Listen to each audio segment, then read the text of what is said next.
Howdy, folks. Welcome to another casual Friday hangout on the channel. I'm joined again by the wonderful Fathery. Was a Wonderful.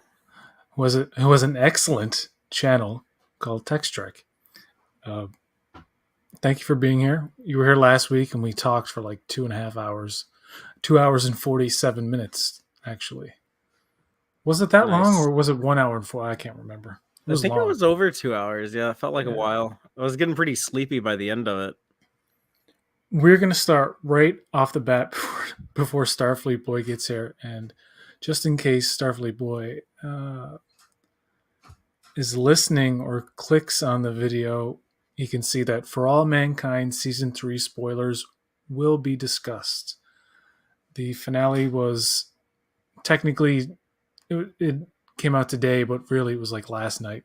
Right, yeah. Apple drops it at like 9 o'clock on Thursday. Did you think this was the best, worst, or like middle in terms of the seasons of this series so far? Probably middle. I think season 2 had the best finale, but I mean, this was really good. It was This is probably my least favorite finale. Like what happens is just like, come on. it does feel like a little hokey, like how they have to keep like raising the stakes, like oh my god, you have like a pregnant woman riding on the outside of a spaceship and then you try to launch her across space. But then like when you're actually watching it, it's just like, wow, the execution of it made it like so believable. But yeah, like they're definitely kind of getting into that cycle where you kind of have to become like ridiculous in order to like keep upping the ante. So that does kind of concern me about going forward. But in terms of the satisfaction with this episode, I thought they did a pretty slick job with it. I the whole terrorist plot at the end and everything, all the scenes leading up to that with I forget his name, dude's Jimmy, brother, Jimmy, yeah. And he looks like I know he's younger than what he's like is being portrayed in the show, and how they try to age up certain characters yeah, he looks looks both very awkward. young.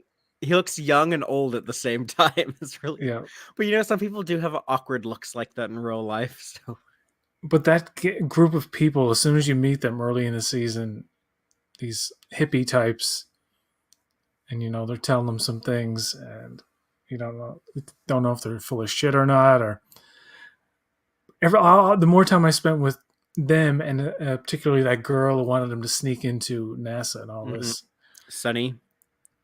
I had a bad feeling about where that was leading. And then in this episode, when he sees the explosives in the van, I was like, "Fuck!" And then they go Right. through it. They go through with it. I thought it was like, "Oh, he's gonna foil their plan," but they actually had the balls to go through and actually kill off a main character. Won't get too spoilery about it, I suppose, but they set up a situation at the end where you think two major characters may die, or one, or who knows, maybe they both can survive, but one of them has probably got to go.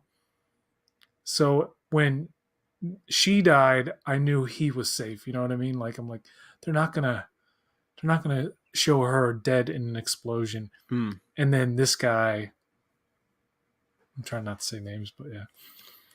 Well, Just in case, every time it cut back to Jimmy and like that group he was with, I always felt like, oh my god, they have so many different things. I mean, we're dealing with this, we're dealing with the Korean dude, we're dealing with trying to the Russian thing with Mallory, is that what was her name? Margot, yeah.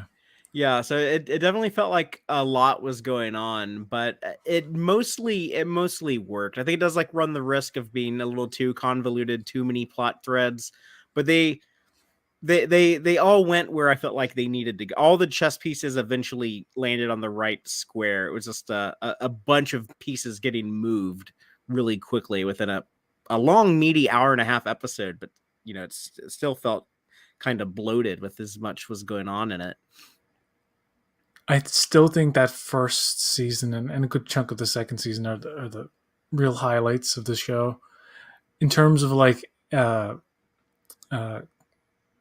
climaxes. I mean, the second season was pretty good. How that Yeah, ended, but that's season felt hard to kind of top. Yeah. I think they're trying to go extra dramatic. They're almost melodramatic now, and it's almost like some elements of it are like a soap opera, Mm-hmm. where I have to look up people's. Now I'm going to say names now because the kid who screwed the wife. What's his name? Oh my god. Danny. Danny. When Danny gets to a Danny point where Stevens. when Danny gets to a point where he says to Ed, It was "It me. was me." I'm like, oh. And then he's like, "No, he's confessing about the other thing." I was, oh, that's like a fucking telenovela bullshit kind of move. And this whole thing about, oh, will he ever tell Ed about the indiscretion? And there's this tension. It's like I get what they're going for, but Danny really started to annoy me as the season went on, and I'm like, I didn't care about him, his survival or well-being. And actually, I got a bit of what is that word where you take pleasure in somebody's pain? Something Frauden, Yeah, Schneidenfrauden, some weird German word. somewhere. I don't say shit like that. But I don't know. I've heard somebody to say Fraudenschreuden. I don't fucking I know. don't know. It's what It's a it's a word that you use when you're not an elegant enough speaker to think of a word that doesn't sound fucking German word idiotic. used when you like people's pain. Schadenfreude. I don't fuck. Who Okay. cares? Whatever. I just dug myself a hole there. But But yeah, I wanted to see Ed beat when him when up. they they left him there in the and he went to the Korean guy's pod Hmm. and they made him live there. I was like, holy shit, that's fucking. I didn't expect that. That's harsh. It's like Yeah, exiling someone. but I You know? kind of get it. You know, like man, like we can't trust this dude. Like a lot of people died, so Yeah. I'm wondering if we pick up in season 4. You know, I assume it'll kind of show like a montage, catch us up to things to 2003. Probably see all of them like get back to Earth from Mars. I wonder if he's going to be They're like gonna in play like Live in La prison. Vida Loca, and they're gonna have all kinds of And pop Ricky culture Martin. references.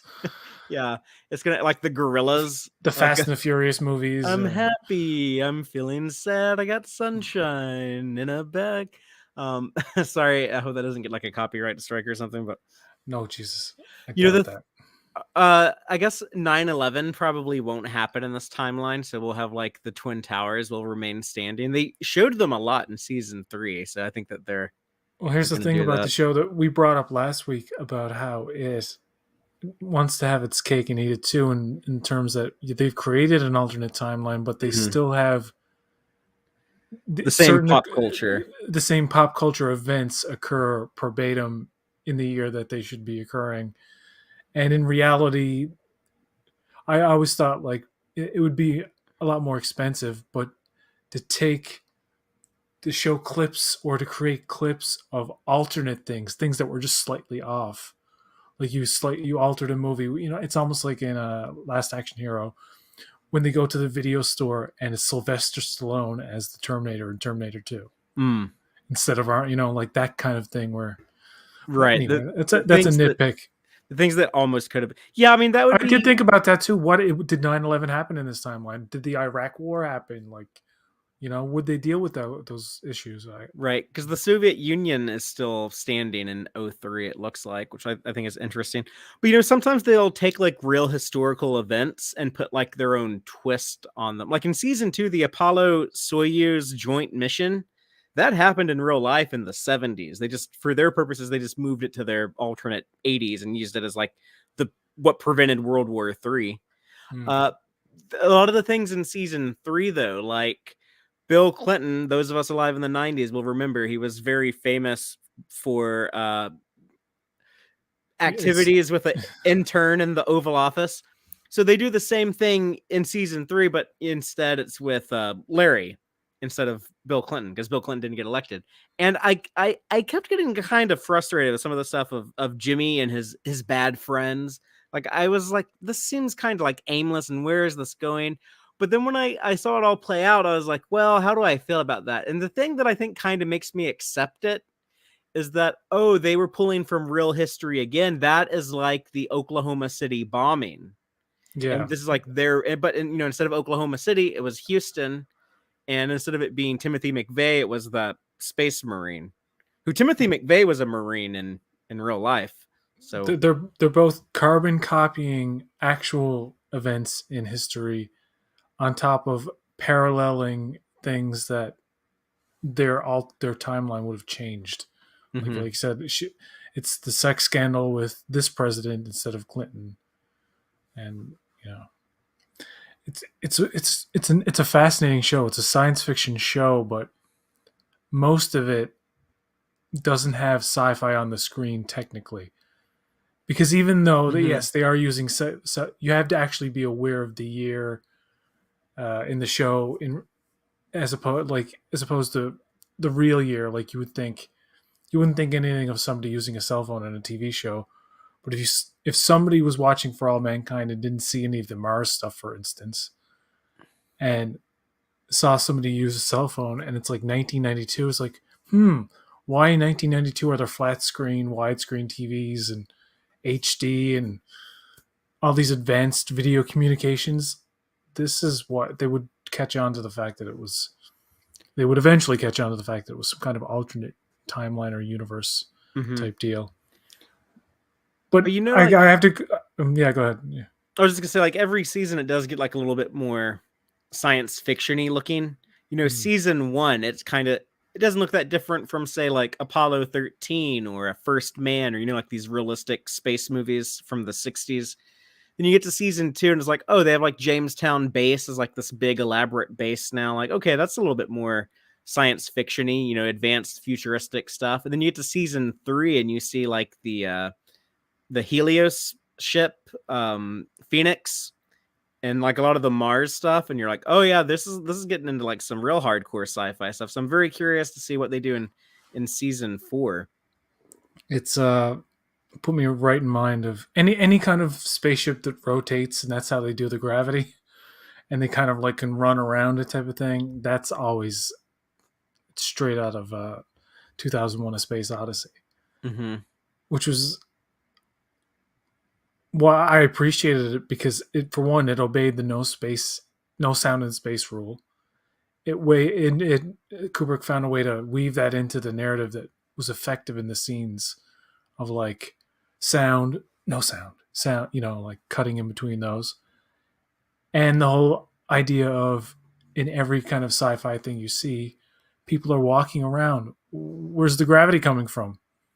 And nobody really ever explained it, at least to me at that time, until I saw that movie. My cousin watched it like I don't know 10 years ago or something, and he goes, "Yeah, that movie you said to watch is like really good." 2001. He's like, "Yeah, I watched it. Yeah, that's pretty good technology for the like." He was talking about how advanced it looked for the time. I was like, "Yeah, 1969 was I believe it was in 69. It was 60s, 68 or 69, I think it was 68. 68." And he goes, "The 60s." He's like, "No, no, no, no." And he said the movie. I'm like, "Yeah, that's the movie." He's like, "That wasn't made." And he was like in denial about it being made in the 60s. Like, no, dude, that was like the 80s, 90s that was made. I was like, dude, and we had to, I looked it up or whatever. And it's just like Planet of the Apes. That's an impressive movie. Yeah.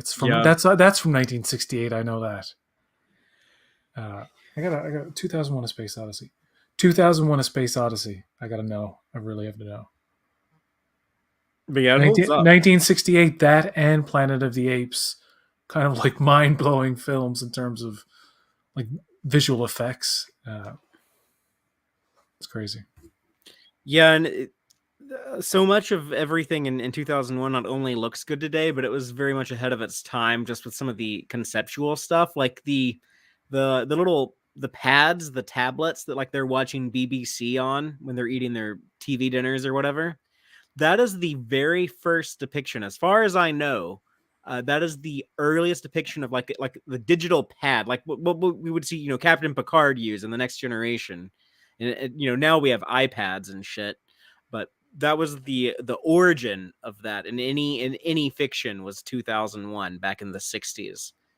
Like you were saying, like the spaceship physics. The only thing that they don't really get right was the physics of how people walk on the moon. You'd be a lot like Mm. bouncier and stuff. But you have to keep in mind that they shot that before the moon landing. No one had ever seen footage of people Yeah. walking on the moon. So if Kubrick had known, he might have tried to add that effect somehow. But it wasn't something that people had, prepared themselves for when they're trying to predict all this stuff. It is kind of sad now that when you talk about Kubrick and moon landing, someone in a group of like 5 people would say, actually, you know what? He faked the moon landing. He was so good with 2001 that, but obviously, I mean, I've seen so much footage of people on the moon. It's like, those are people on the moon. There's no need to fake it. Yeah. Well, we're going Why? back to the moon very soon. I think within the next month, we're launching an unmanned ship that's going to just test out the new what is it, Orion mod, make sure like everything can like get to the moon and come back. And then like 2 years from now, we're gonna send some people back up there. And the show in season 2 talked about like you can make money off the moon, and now it's with Mars. There's lots of water, and we can live here and sustain society and all this. And at the end of the season, it's like nobody would want to live here.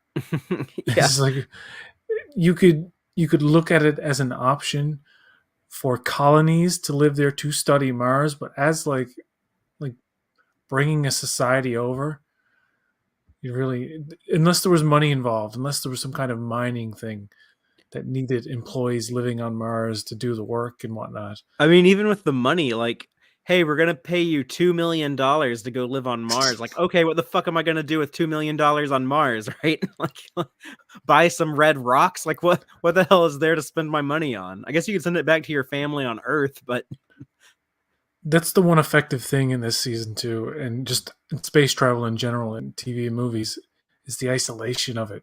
Yes, you are with a group of people. It's like you're stuck with them for one thing. And in the case of not Jimmy, Danny. Danny, now he's isolated like the Korean officer was. Oh, by the way, is from the show Dexter. He's a Did not know that. I've never seen him really in many other things, but and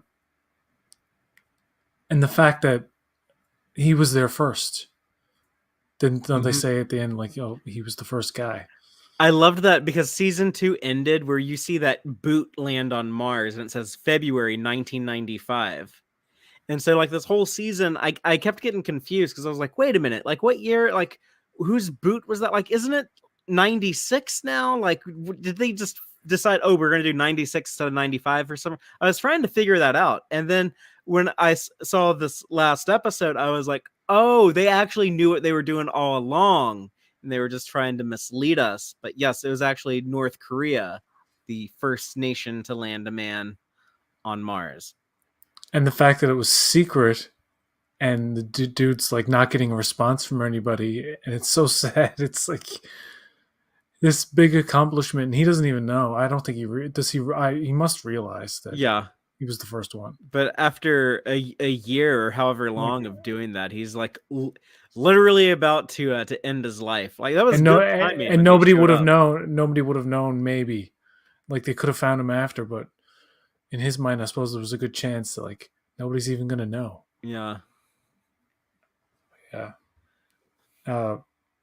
Did you watch Sandman?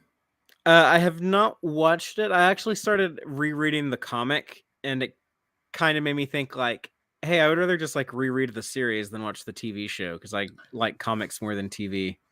Did you watch Prey after? I did watch Prey. I watched it was interesting.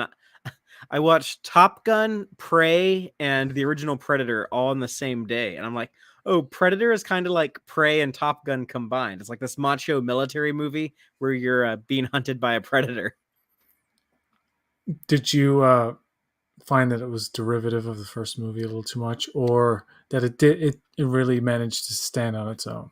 I think it mostly stood on its own. I didn't need like whenever they were like quoting the first movie. But yeah, I thought it's my favorite Predator movie that's not the original Predator. I still think 2 is the best. I mean, besides the first one, the original, and then Predator 2, and this one, yeah, because There's one scene in particular toward the end when the Predator just goes crazy, just kills all these French dudes, and just beheading after beheading, and it's done like in a the way it's very almost quippy. It's almost like there's a comedic tone to it, but it's presented in a deadly serious way because he's using. It's the first time you're seeing him use all these really cool, uh, primitive in terms of the predators. It's like basically his version of bows and arrows, but there's still like a technology behind it, like these Mhm. retractable blades, and it's not so much lasers and that kind of thing. It's just like he's actually using these like steel rods, and I like that element. I like when he goes buck wild and just goes on a murder spree, and it's just so well done. I bet they make more of them though, because it did really well on Hulu. Is what Disney is saying. It was like the most watched premiered made for Hulu movie ever. So I don't know if that's actually like a high bar to clear. Like, what other like made for Hulu movies are there? You know, that are like beloved. I can't think of any off the top of my head. But yeah, I think because it was a low budget thing and it's really popular, I think that they might make more of this. Ember Midthunder plays Naru, the main character. She did a good job. Dakota Beavers was her brother. These two actors were pretty good. I can see them having a future in Hollywood because I they're think so. really they're they can act. And I mean, some people say like in a movie where you're just getting killed or you're going through some kind Mhm. of like mayhem, you just scream and yell, and that's the acting. But sometimes, like spoilers now, before the brother gets killed, like his little sacrifice before he finally dies, and you feel for him at that point because Mhm. he's sticking up for her. He's trying to say to the guys like, she can do things. Don't doubt her. Don't underestimate her, type of thing. And you know how the guys are like making the sexist jokes and stuff. And in that way, it's almost like she has to prove herself. And it is one of those deals where they show a person's skill. It's Yeah, I haven't really heard anybody talk about Mary Sue or anything like that because, of course, when there's a female involved, somebody always brings up Mary Sue. When they forget about the thousands of male characters Yeah. in action movies who are invincible, Could you imagine? John Wick being one of them.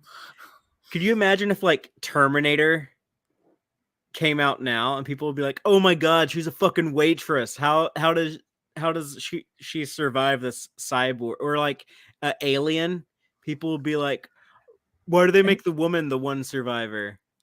and it's not like Terminator back in the day was trying to be quote unquote woke in any way in terms of female empowerment. She was a damsel in distress. She barely Mhm. got out of that situation. And the thing that James Cameron did with that then is that when he brought her back for the second one, what does a character who's experienced that trauma do? They prepare that maybe they have some psychological problems, but like she toughens up and she learns about guns and like Yeah. she's like, if I'm never gonna let this fucking shit happen to me again. And that's a great character arc with Sarah Connor Yeah, there. and they But kind of set that up at the end of the first movie. You know, like storms are coming mm, down in Mexico. But yeah, the actors in Prey, they also did a very physically demanding job. You know, I think with those roles, there's a lot of physical acting. So I think they also should get recognition on that front. It was good performances. when she's trying, like she has the hatchet and you see her do that and you see her tie the rope to it, and then when she gets stuck in the thing in the mud pit, Oh you're like, yeah, oh, I'm glad she thought of that beforehand. And it's like she's trying. She tries 3 times, I think, before she gets it, right. and she's sinking more and more each time. And it's a tension filled scene, and that plays into the climax of the film, which Hmm. I got to admit, I got to go back and watch it. A little over my head. Like, how did she figure out how does that work? I I know it makes sense somehow if I go back and look at it, but Yeah, it's like the weapon will hmm. target whatever the helmet is looking at. So she Oh yeah, okay. tricked the predator into standing in front of the helmet, and that way, if She we, figures that out though. yeah, that's I missed that part. that might be a bit of a stretch. Like that type of like weapon lock technology might be such like a foreign It's concept like to it would be somebody, and magic to her. You know what I right, mean? right, Like yeah. it's like, But I mean, like in but terms maybe of the she's like, oh, movie, this is how the magic works. I understand the magic of it, yeah, sure, yeah, that I'll buy it. It but was I can't. satisfying. It was a satisfying climax. But there's something also in the fact that the Comanche characters in the movie don't necessarily react to the technology as maybe you or me would today, or maybe Danny Glover back in the day, or Arnold Schwarzenegger back in the '80s.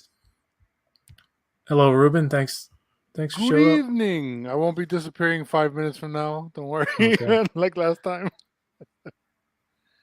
Yeah, we're talking about Prey. Did you see that movie? Yeah, I was gonna come on earlier, but you were talking about For All Mankind. But I'm still on. I'm only on episode 6. No, I just finished episode 6 of season 3, Hmm. so I didn't want to hear anything. Yeah, Prey. I did. I we're watched done Prey. talking about it. Yeah, I was just saying like how the Native Americans in the movie don't necessarily react with as much shock as like a modern person I think would to the technology, because they're at a point now where they're running into completely new things coming into the line, like the French guys and this and that, and the gun Right. in the movie to them is like just as foreign as Hmm. the spaceship or Right. They have no real frame of reference. frame of Yeah, reference. Yeah, Everything's just so fucking weird to them. yeah, like they encounter alien technology regularly, from their perspective. there's a Comanche dubbed version, and you have the purists out there saying this movie would have been perfect if you had filmed it in Comanche and then dubbed it with English as an option. And I was thinking maybe they dubbed it in Comanche because these are a lot of actors in the movie probably couldn't speak fluent Comanche, maybe, or the what other people most people are saying is that it wouldn't have drawn as much of an audience if you just presented the movie in a foreign Hmm. language, like I didn't in like the that vein of like Passion of the their Christ. English versions were written so American though. Like they don't have a cadence or anything about them. Really, they sound very modern. That bothered me a little Mm, bit, but it didn't bother me enough to like. the accents are modern. Yeah, Yeah, it didn't bother me enough to like detract from the movie. But I don't think an all Comanche version would have been a better I, option. I To don't me, I you think need to shave off like 10 minutes of the movie to be I think you need to improve better. that god awful CG bear and a couple of other things in the movie, because if that had to been like Revenant level CG bear, that I would have been like, yeah, it's a fucking banger movie. But it's very TV movie. That's what you're seeing when you're seeing that CG to me. It's like, oh, this is where it's not getting a theatrical release, because it is a theatrical, fucking exciting, thrilling survival thriller movie that I would have gladly seen in theaters, but I would have been like, fucking bullshit TV movie CGI. I would have called that out. But what can you do, I suppose, you know? Yeah, I mean, CGI just seems to be getting worse and worse in recent years, and it sounds like Yeah. there's a lot of trouble going on in that industry. Well, So it's become such a crutch. Like, yeah, you can sure. technically do anything with CGI, but not really. Like, there's still uncanny valleys that you can't cross sometimes, or if you do cross them, it takes a lot of like, a lot of work. Like, or or just using it like for instance, For All Mankind, right? I've been watching season 3 now, and like the use of CG in that show and practical effects, and kind of just the mix of the two that you can never tell what's being done at any given point. Like some are obvious, but like yeah, this movie and then like animals are still hard to do, Hmm. Yeah, we know what an actual like bear or Right. actual like rattlesnake look like in real life. So yeah, it's hard to trick someone. I see stuff on YouTube that people are doing with this Unreal 5 engine, and it's better than Hollywood. And I'm like, how the fuck are these people on? Same thing with the deep fake stuff. How are the people on YouTube doing better de aging, deep faking, CGI? These are fucking Well, it's amateurs. you know, you gotta That's remember weird. too, the YouTubers have more time to do less things, right? The CG artists nowadays are freaking crammed as hell because every movie has 1,000 effect shots now. You should see someone does like a, they say it's with Unreal Engine 5, a CGI face replacement using different celebrities. And it's still not 100%, but I'm like, god damn, this they could use this in some Oh TV yeah, shows and it would totally work. and coupled with the voice replicating software now that can basically There's a Joe Biden. Did you see the recreate Joe people's Biden one? voices. Joe Biden's in some fantasy video game. I forget the name of it.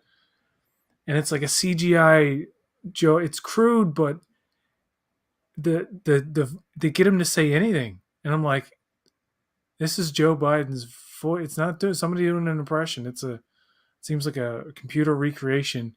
Right. It's like this comedy bit he's doing in the thing, and I'm like, actually, I should look that up. Show you. There's an Unreal Engine 5 demo on the PlayStation 5 that they put out to promote the fourth and totally unnecessary Matrix movie. That I actually like the demo more than that movie, but The demo is so Yeah, much demo- better the than the demo movie. looked cool. yeah, there's like CGI Keanu and like real Keanu, and when you look at them side by side, like you can tell which one is fake and which one is real, but like they look pretty goddamn real. Like both of them look pretty goddamn realistic. It's getting to that point now. The uncanny valley is slowly slipping away. There's a fully CGI character in Blade Runner 2049 at the end. Uh, she's the girl from the first movie, but she's still the same age. Okay. Oh, Sean Young. Sean Young. Who was also Yep. she was Cheney in Lynch's Dune. Or Chani. Yes.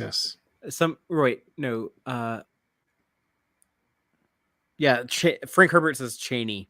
I was thinking about Dune earlier. I would always trying to figure out like the correct way to pronounce a lot of these words. I've only like read in the book.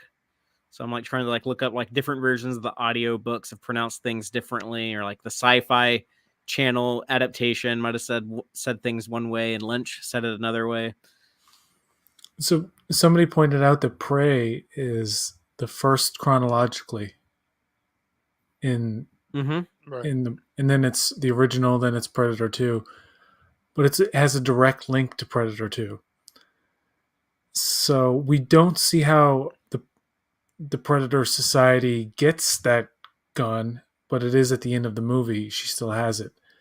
I think there is Wasn't going to there be an a sequel. after-credit scene that shows that the aliens came back? The Yes, Predators came back. it's like in crude animation form. Yeah, like, give us our gun back. And they come down. That's a It's not tease their for a gun. sequel.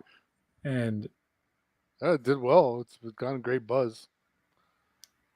Yeah, it was low budget. I'd be Yeah. surprised if they didn't. I mean, maybe like sometimes Disney does weird things, like they'll prioritize like, oh no, we just need to make nothing but Star Wars and Marvel, or something like that. But they kind of like abandoned Tron like immediately after they bought Marvel and Star Wars. They were like, yeah, we're gonna make like a Tron 3 because Tron Legacy made money, and then they're like, oh, forget Tron, no one cares about Tron. So who knows with them, but I'd be more curious to see like Prey 2 than, I don't know, Obi-Wan Kenobi. Apparently the director Prey 2, Dan eat, love, Trachtenberg, pray. the director of Prey, teased the sequel anyway. I don't know if they're actually going to do it, but I wouldn't want them to do like Predator versus Native Americans again. I mean, like you have so much unlimited potential. Like you could put a Predator, like I guess that's kind of like the beauty of the first movie is like, what if we have like this badass commando team and they encounter this murderous alien? It's like, okay, well, for Predator 2, it's like, okay, you have like these violent gangs fighting each other, but then you have like a Predator to show up there. And then I think Prey was the first newer Predator movie to kind of figure out like that's the formula, that's the secret sauce. So here you're like, okay, yeah, Native Americans versus a predator. So you could do pretty much anything, like anywhere in the world, anywhere in human history. Just have like a predator show up.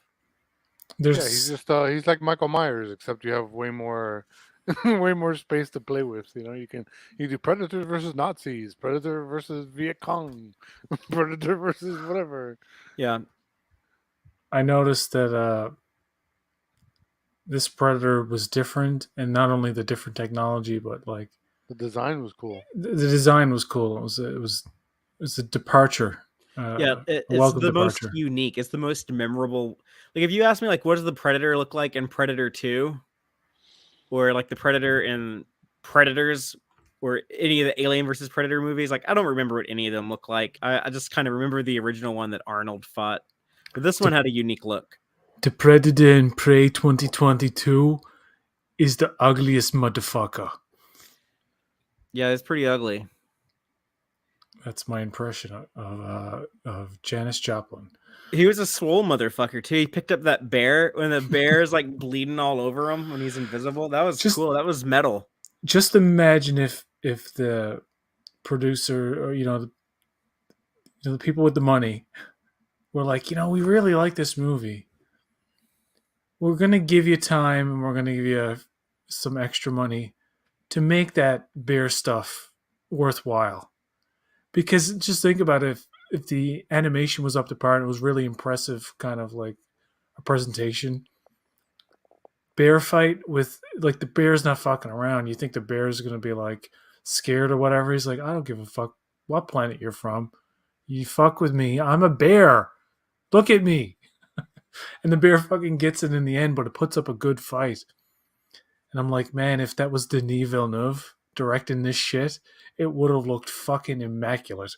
But anyway, Well, I don't know. it's a nitpick. I don't know like how good a director is gonna like make like the CGI animation get better. Well, Denis Villeneuve is known for being like, if it don't look right, it's not going in the movie. Some directors are like that. And they probably hate it for that too.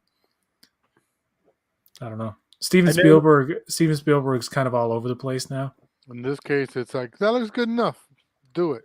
A lot of directors are like that. We're like, they know they can It's see fucking, that it looks stupid, but they're like, okay. It's an alien slasher flick where it doesn't need to be. It doesn't need to be top of But the you line special effects.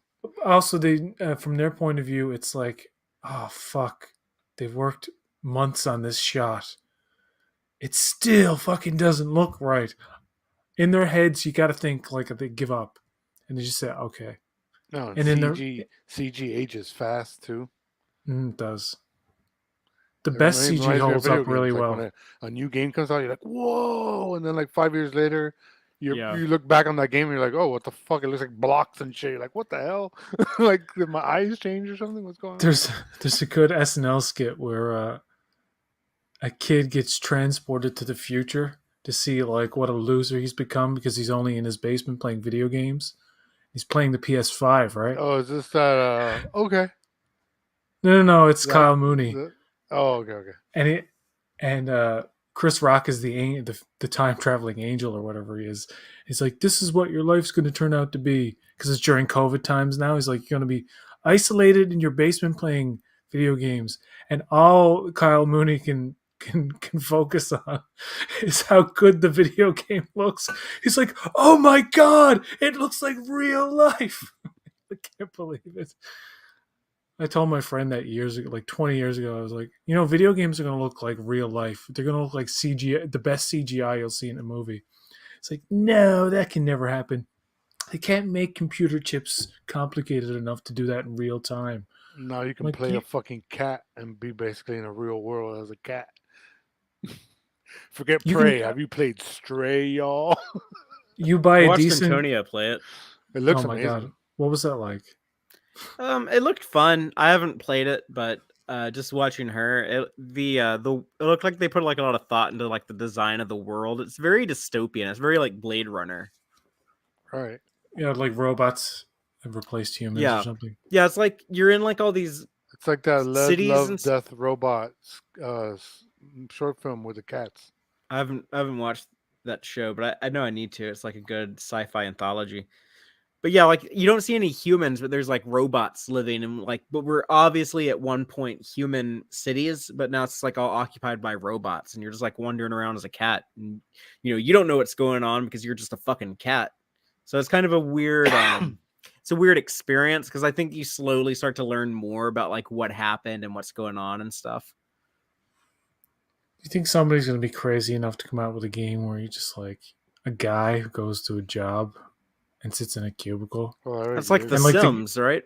well, that already kind of exists. There's a bunch of Oh, there's really? like there's a game called Pushing Papers or something like that. Oh, Jesus Christ. Where you basically Go down to just- the copy room. Yeah, you're basically It's like like- stamping papers all day and stamping different forms. And Oh, my God. there's Antonia? now a power wash simulator, pressure wash simulator. I saw that. Antonio was playing this like lawnmower simulator. We just go and, I like, got cut that one grass. free the other day.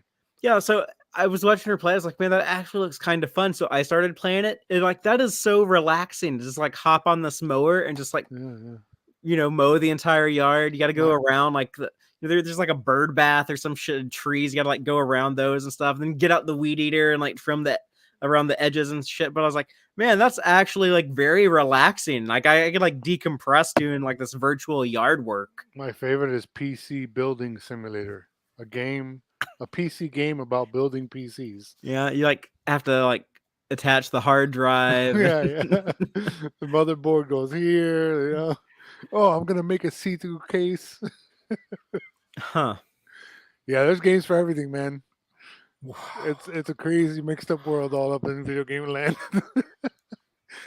Like I'm shocked by it. I've been not looking into, but like I've been playing them, but like learning about the world of like visual story games, not safe for work games, basically like basically porn games, so to speak, where there's He will different make you kinds. come in 4 seconds. There's like one of turn-based those strategy games? ones, where there's a turn-based strategy one where you're the captain of a spaceship. You're basically Kirk, but your crew is all women, Oh, my God. and you can have like relationships with them and court them, have sex with them. Like it's crazy. I've seen games like on Angry Birds, not like that, but advertised where it's like In the middle of it's like Angry the game is where you play in a relationship. Yeah, dating you're sims. like it's like They're called dating sims. Yeah, it's like there really is a game for everything now. Yeah, there really is. It's crazy. Yeah, this guy argued with me like, "Oh, games are just for kids." I was like, "No, dude, Dude, they're yeah, not just really. for kids. They're for everybody. Yeah, that's Everybody plays video games, like literally, especially if they have a phone." I'm not a big gamer, but I love GTA, and You got the remake one, right? The remastered one. the definitive editions or whatever. Yeah, Yeah. and I will get it. I will probably try and get a PS5 when the next GTA comes out, which is 2 or 3 years from now. Which, by the way, is a recreation of Vice City. Yeah, I heard Oh. it's like a redo of. Redo, but 'Cause- update it. 5 was like a redo of Liberty City, right? As a female, one of the protagonists is or the main protagonist is a female. Yeah, the first I female heard that. protagonist, yeah. It's GTA's gonna going try and- woke, yo. it's gonna try and be the San Andreas of this generation in terms of how revolutionary that game was. I remember being like, I poo-pooed the game because I was like, oh, the cars go too fast and like everything's too kind of blocky and like it's too big and expensive. But I'm like, I play it now. This fucking 20-year-old game. I'm like, oh man, this is a masterpiece. Masterpiece San of. Andreas is amazing. They used to Wow. try to blame every bit of bad behavior from a teenager on Marilyn Manson or fucking GTA back in the day. Like it was always the go-to is somebody who plays. And my argument was always, if somebody's really pent up and angry, they're gonna feel angry watching angry things. They're gonna seek out violent and angry things to watch and play. Like I had a friend who was just like a boiling pot of anger all the time, and he loved the game Manhunt. Oh, I remember Manhunt. That was a fucking dark game, That was a dude. crazy ass game, yeah, dude. You smother people with The plastic piano bags. wire, you murder piano people with wire. piano wire and shit. Like, yeah, it was fucking And he crazy. played for hours, and we would go over to his house and he'd be like, "Dan, you're still playing this?" But I would be fascinated watching and play a lot of different video games. A lot of them were very violent, and people were in an uproar about that game in particular. Some parents were like, would walk in on their kids playing and be like, "What the fuck is this?" That game was awesome. Even Really well GTA done back game. in the day was parents would be in an uproar because you could do this stuff with there were strippers bang and hookers. prostitutes. Well, no, you were robbing cars. Like the original GTA when it was top view, Yeah, people even were bitching about that because like, oh, you have a video game where you're stealing cars and stuff yeah, like that. Like, yeah, it's a fucking video game, dude. Better in a video game than on the streets. exactly. Like the violent guy, better he murdered people in a video game than. What were some of your favorite video games growing up? Oof. Ruben, we're going back into the into. I mean, I into know the first video game that the made me. dawn of Atari or something, right? The first, yeah, no, I mean, my first video game console was Atari 2600 probably, or ColecoVision, because I have two older ColecoVision, brothers yeah. too. So there was just stuff lying around from them, you know, I inherited. There was always somebody's old Atari in every so many houses I went to.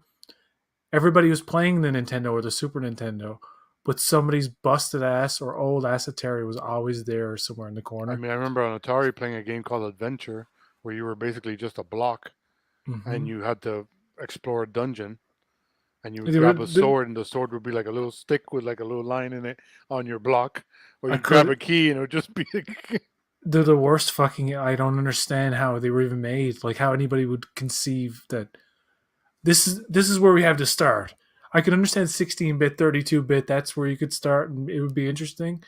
But like Atari, I remember my cousin had it one time. He had it on. He had ET, and he had every game looked exactly the same. Like the action in it. That fucking ET game was maddening. Oh, maddening. The Atari didn't do very well. It was like really popular when it first came out, but then people got bored of it like pretty quick. Well, like people stopped ET buying them. Destroyed Atari, basically. Yeah, people stopped buying because, like you said, like the games are kind of all the same, and it's like, yeah, like these. My these favorite home game was consoles Pong. aren't. Pong was my favorite game because it totally suited the system. Maybe like I don't know if Tetris was on Atari, but I don't know. No, but it was on maybe on NES. a later version of Atari, but not 2600.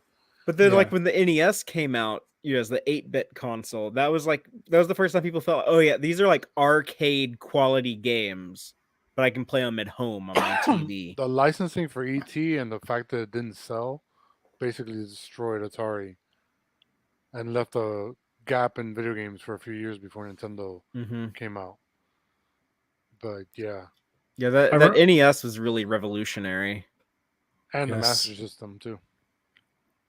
The Master System was actually superior, but Nintendo had the advertising money. Nintendo is a terrible fucking company too. Like they would try to push their competitors out of stores. Like for a long time, like Sega wasn't allowed to be in Walmart because Nintendo told Walmart, they said, "Hey, you motherfuckers, if you put Sega consoles in your store, then we will no longer allow you to carry Nintendo consoles or Nintendo games or any Nintendo product."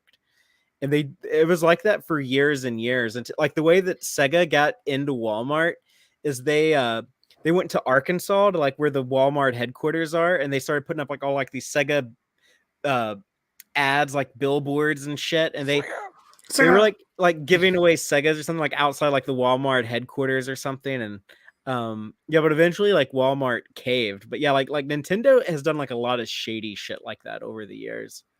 Oh wow. But I went from an NES out of NES originally, and then I went to the Sega Genesis. But a lot of my friends had Super Nintendo, so like hardly anyone. I didn't know anyone who had like both. You either had like a Genesis or a Super Nintendo. I had both. Well, I thought that it was so much cooler to have a Genesis because Mortal Kombat on the Genesis it had actual blood, and it didn't on the Super Nintendo. They took the blood out of it. I had the NES, I had the Super Nintendo, Sega Genesis, Sega CD, PlayStation. I never had the GameCube. I was more of a non-Nintendo person. Back in the day, if one of my I have many cousins in the city, so if one of my cousins had a new system, that's where I hung out. I swear to God, one of my cousins got the 64, and like I became their best friends, like just to fucking play Playing Mario 64. We were obsessed with Mario Kart. Like they had 4 controllers. It was fucking Mario Kart was awesome. Nice. awesome, dude. My cousin Sega had CD was fucking amazing. I still remember everything I played on there. Never on played Sega that CD. one. I did play a lot of Sega Saturn. Like one a relative had that. The only systems I ever owned personally, I've only ever owned personally a Sega Genesis, a PlayStation 3, and a PlayStation 4, and that's it. My sister is the one who owned the Nintendo. She's the one who wanted it, and she like taught me how to play Mario. I first like the first person I ever saw play any video game was my sister playing the first Mario. And I was like, "What's this? It's a little man. He can jump and he can get little prizes, and like all of that was fucking You should look up amazing." on YouTube the speed run for Super Mario Brothers. A guy beats it in 6 minutes. Oh, really? Yeah. That was the fun part of it too, like getting Yeah. getting through it as fast The as world possible. record is 6 minutes and like some seconds. But I remember my aunt got the Super Mario 3, and I'd seen it in the movie The Wizard with Fred Savage and fucking like that's where it was first unveiled, and I had the no Power idea. Glove. We rented it on it was at a friend's house or something. They rented it on video, and I was like, "Oh, what's this movie?" Oh, and then it had the Power Glove. I'm like, "Oh, it's Nintendo stuff." And then at the end in the tournament, Shitty ass Power Glove. we lost our fucking minds. We're like, is this a real game? Like we didn't know if it was a thing in the movie or it was a real thing. And then my aunts, not long after when the game came out, rented it and showed me, and I got so excited I ran into the kitchen and like I belly flopped and like fell on my face and the game went flying. The game was okay. That was the one thing we were worried about. Is the game okay? But that was a myth, like playing Mario 3 for the first time. Just like your mother's pissed as fucking hell because you're inside the house and you're not going out.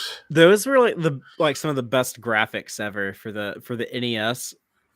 And you couldn't save. That was the thing back in the day. You had to play every level over again if you lost all your lives. Some games have code saves. Yeah, Zelda had a battery, but that battery was a piece of shit. Yeah, Final would die all Fantasy the had a time. battery. Yeah. Oh my god, really?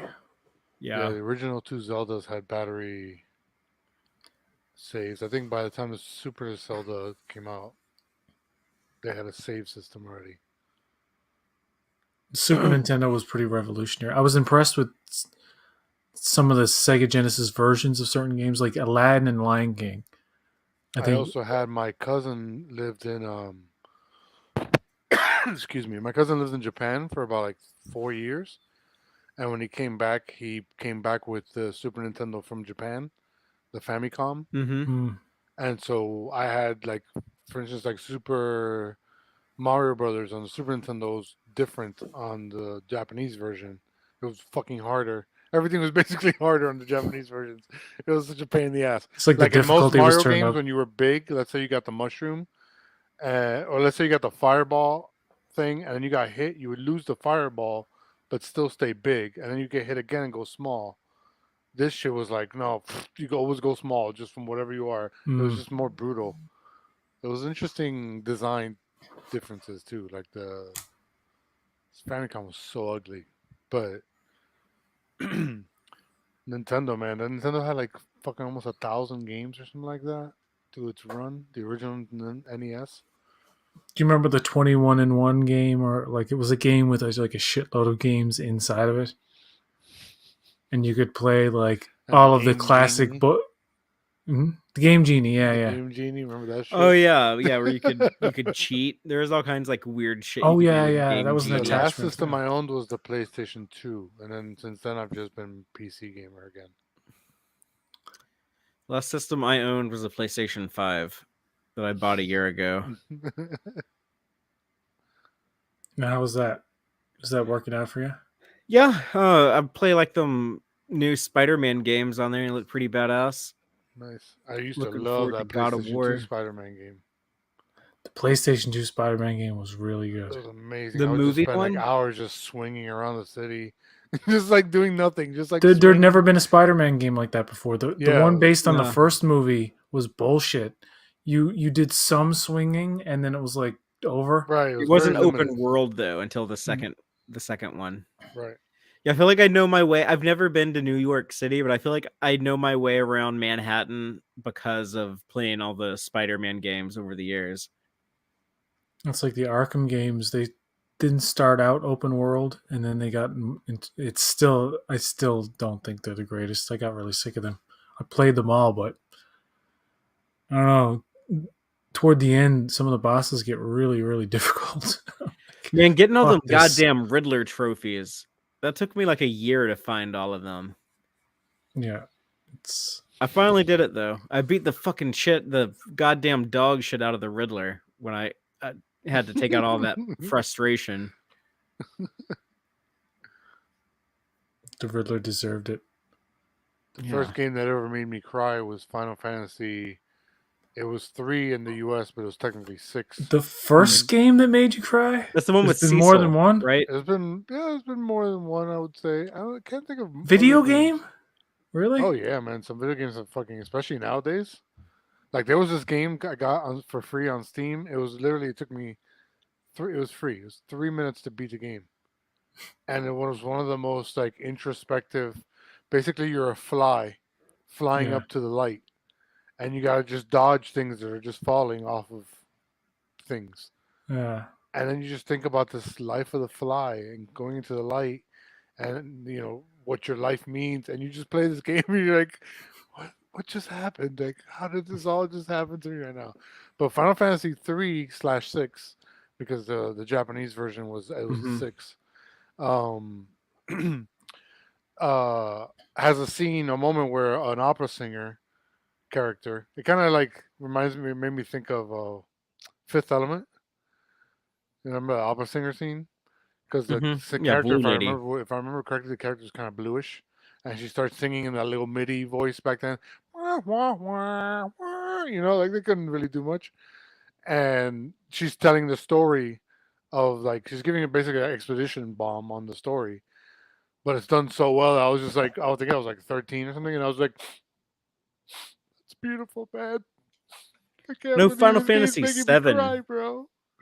Final Fantasy VII made me cry, but anyone who's played that game can tell Final you the Fantasy exact 7's part. amazing. Final Fantasy Yeah. 10's amazing. What is paquette? What is that? Paquete. It's spelled wrong, sir. That's not Spanish, but that's okay. You're forgiven. That's paquete. He's calling bullshit. I don't know what he's calling bullshit on. Ruben, can you speak Spanish? Yeah. I have no idea. No, I'm joking. I was going to bring up a show, not because it's not because it's Spanish, but there's a show called This Fool that I watched last night after I watched Elvis, and it's did you put comedy. that in the About, chat? yeah, it's a comedy about this guy who works at like a community center for rehabilitated gangsters and stuff. And his cousin comes to live. It's like it's Odd Couple meets Fresh Prince kind of. His cousin, who's done like 17 years in prison, comes to live with him, and like one's straight edge and one's like an ex gangster. They both have to get along. That's the whole point of it. But man, it is just all the dialogue is just fucking. It hits. Where's that on? It's on Star on Disney Plus, so I guess maybe Hulu in the United States could be. I think it's an FX series. Okay, so yeah. I could be wrong. It's advertised differently here. It's like it's Star Original or something, when it's actually Hulu. Like the movie Prey is not a Hulu movie as advertised. It's more like they'll actually say Star. Every time I hear Star pray, film. I think of the MC Hammer song. We got to pray. Pray. Pray. You got to pray just to make it today. God, I forgot all about that existing. Holy shit. How you gonna forget about MC Hammer? I remember Too Legit to Quit and Can't This touch is the how sun, this is how we do it from the Ninja Turtles. This is how we do it. Do it, do it, do it. That one. And the what are the Addams Family? Yeah, they do what they want to do, say what they want to say, live how they want to live, play how they want to play. Did you notice that almost every popular movie from like 1980 fucking 8 to 1994, say, They'll had a rap song. Always end with a rap. Every fucking one. Like the Brady Bunch, they're here to say, and it's like, what? Adam's Have you Family seen that in the meme that house. said, It's like Ninja Turtles. remember Actually, when the best one Coolio is from Ninja Turtles. when Coolio said he was 23, never did I think I'd live to see 24, and now he's 54. What's that? But I've been watching a Gangsta's bunch of Paradise, old. Yeah, Gangsta's I but will watched. I live to see 24 the way that it's going? I don't know. I don't Tell me know, my why life, are we fool. so blind? Yeah, to see? the fat sweaty dude comes out for the singing part. Been spending most of my life living in the gangster, and he's like, and the camera like pans by him like. Power and the money and the power. Minute after minute, hour after I've been hour. watching a bunch of random late 90s, early 2000s movies. Like I'm talking about. I watched The Sixth Day with Arnold Schwarzenegger. Mm. Oh my god! Terrible. You know what? That Drop time Zone period. with Wesley Snipes. That time period in movies, there's a lot of like shit movies made in that time. But you know what I really like about that era is that people were mostly still shooting on film. It was before everything switched over to digital. Mm-hmm. And so many of those movies look so incredible in HD now. Except whenever there's like a CGI effect, it looks like fucking ass. But a lot of those movies are like they had like so perfected like the way to like shoot on film and how to light that and everything and make that look good. Mm-hmm. Everything still looks good. So many practical effects still hold up so well. Some don't. Drop Zone does not hold up. It's not a good Wesley Snipes movie. Oh my god! Drop Zone. Remember Terminal Velocity with Charlie Sheen? Yeah. Jesus Christ! I saw it in theaters. What are some weird movies that like you can't believe you actually watched in a theater? Oh. I remember going to see Anaconda by myself. Nobody wanted to come with me. I was like, "Come on, bro! J-Lo versus a snake."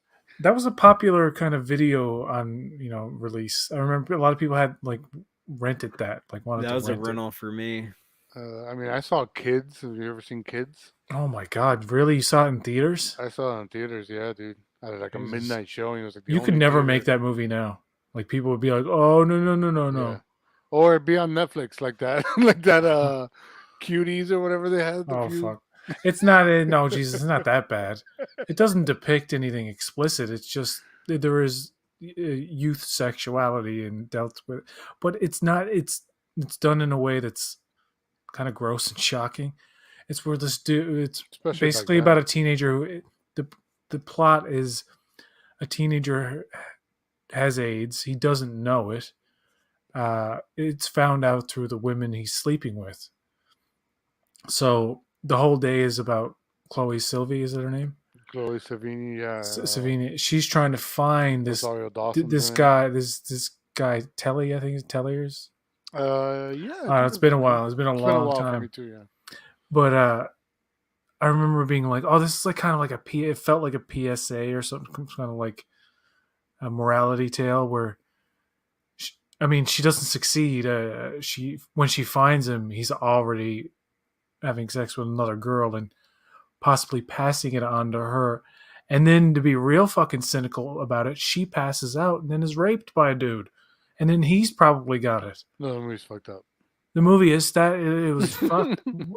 But I remember Siskel and Ebert talked about it. It's like almost like you're watching a documentary or something. Like they just point at the camera at some kids and say, kind of do this and that.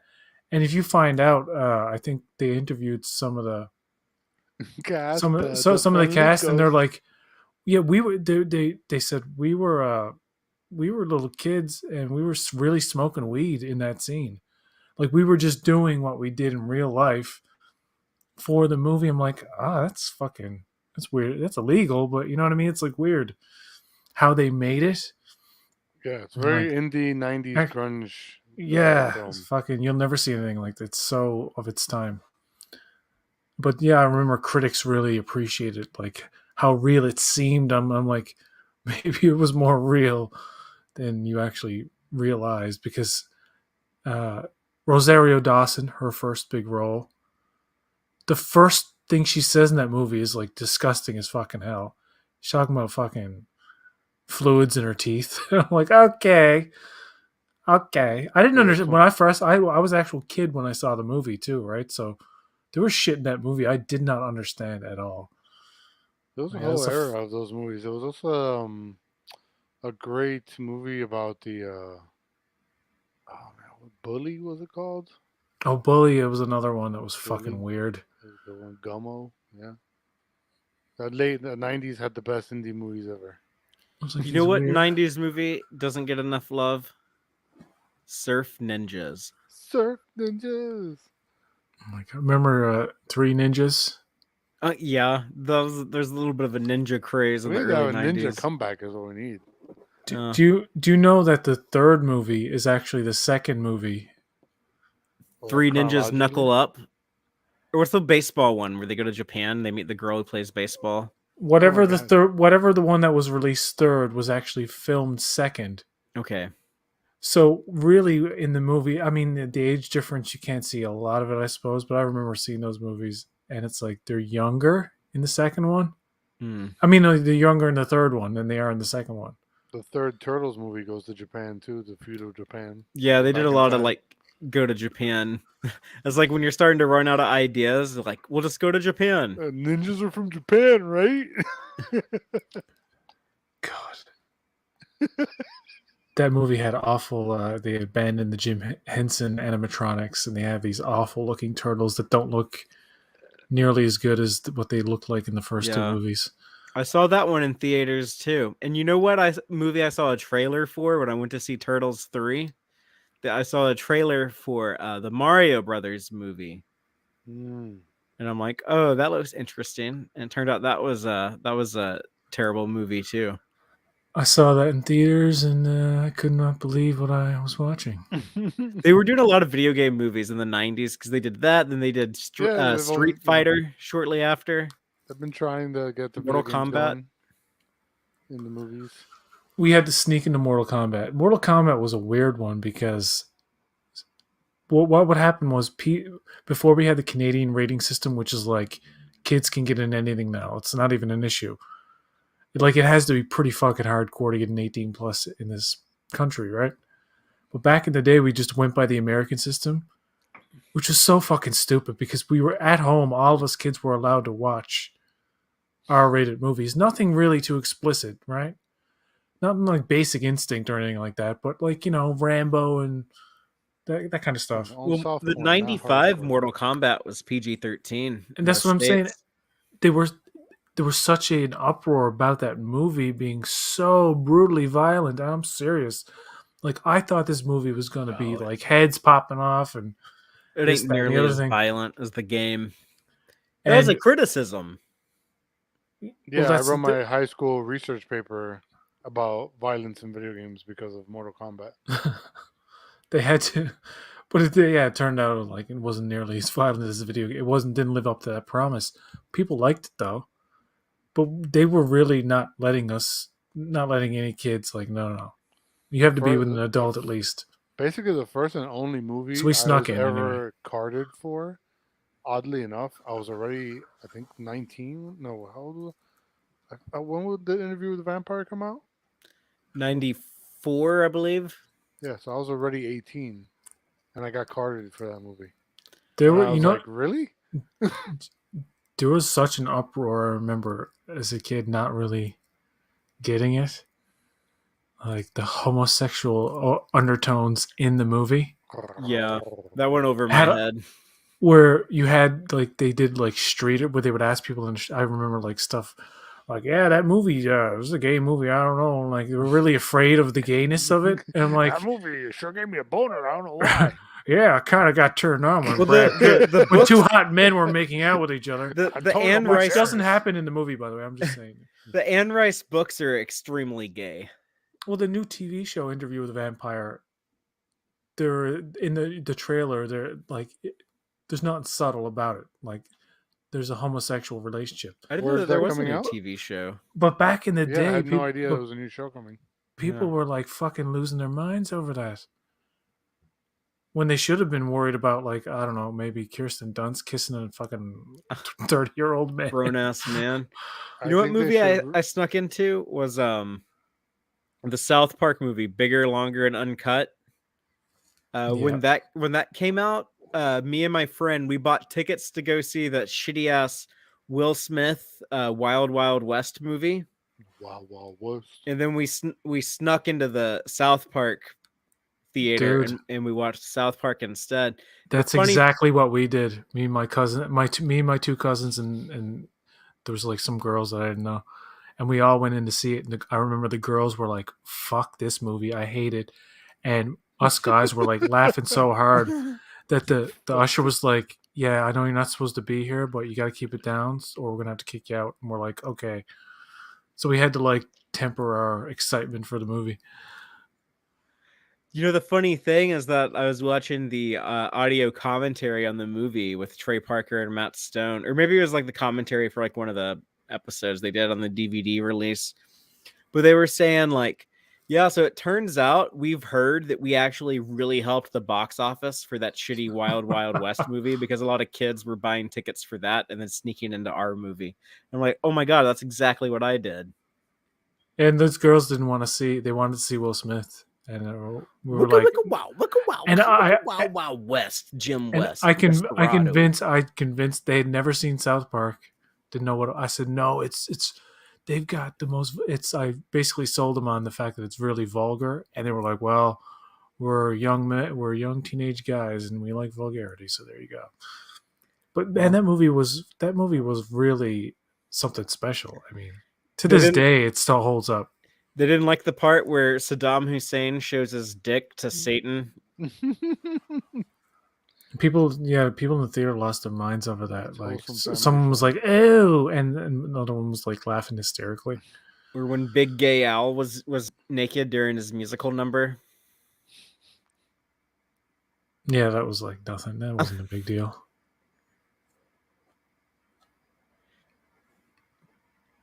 Yeah, there was a different time back in the 1999s. There's like a Windows 98 joke in that movie where the general's like, bring Bill Gates in here. Bill Gates, you promised us Windows 98 would be faster. And he's like, it is faster. Exactly 430. And then like he pulls out a gun and shoots them. Oh my God. That's harsh. You show that to like a young audience now, they'd be like, what the fuck is Windows 98? You know what's still a great movie? Team America World Police. I mean, it's not something you want to watch every like year or anything, but every now and again, like you revisit it, and it's like, it's pretty America, funny. fuck yeah! I disagree with the motherfucking day. I disagree with like the politics of the movie. That's like sometimes you need countries to be dicks to go fuck the assholes. I kind of disagree with that, but just the execution of the movie is pretty hilarious. That's the politics of the main characters. I don't know if that's so much. Yeah, it's they have a very pro that kind of like early 2000s. Yeah, America's great. We're gonna fuck everybody up, and there was a kind of attitude about the country back then. But the satire of like the Brockheimer movies or Michael Bay movies, like when that guy Gary, the actor Gary, when he's like, "You're an actor, Gary. Act your way out of this." When he's like confronting the terrorist, and he's like, "That day when the Americans came, they burnt all of my family's goats, and if you question me, I'm gonna put a jihad on you too." And just I like the way it's like playing like the music and like treating it all like sincere, and it's like, Jesus Christ, this is actually stupid enough it could be in like a Jerry Bruckheimer movie. Yeah, it's like, I'm gonna die in this moon now. Take care of my daughter for me. Make sure she gets good pregnancy. They have like that song about Michael Bay. What song is that? I miss you more than Michael Bay missed the mark when he made Pearl Harbor. I miss you more than that movie missed the point. And that's an awful lot, girl. My most performed play that I've ever written is about Michael Bay.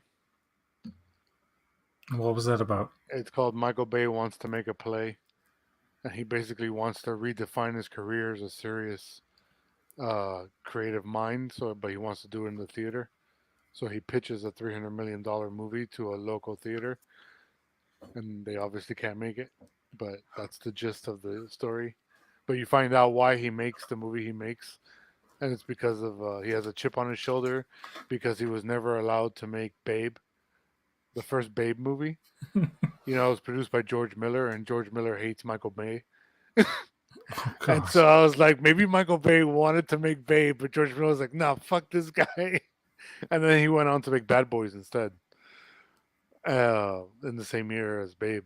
So that's basically the gist of the play. It's been performed like 5 or 6 times now.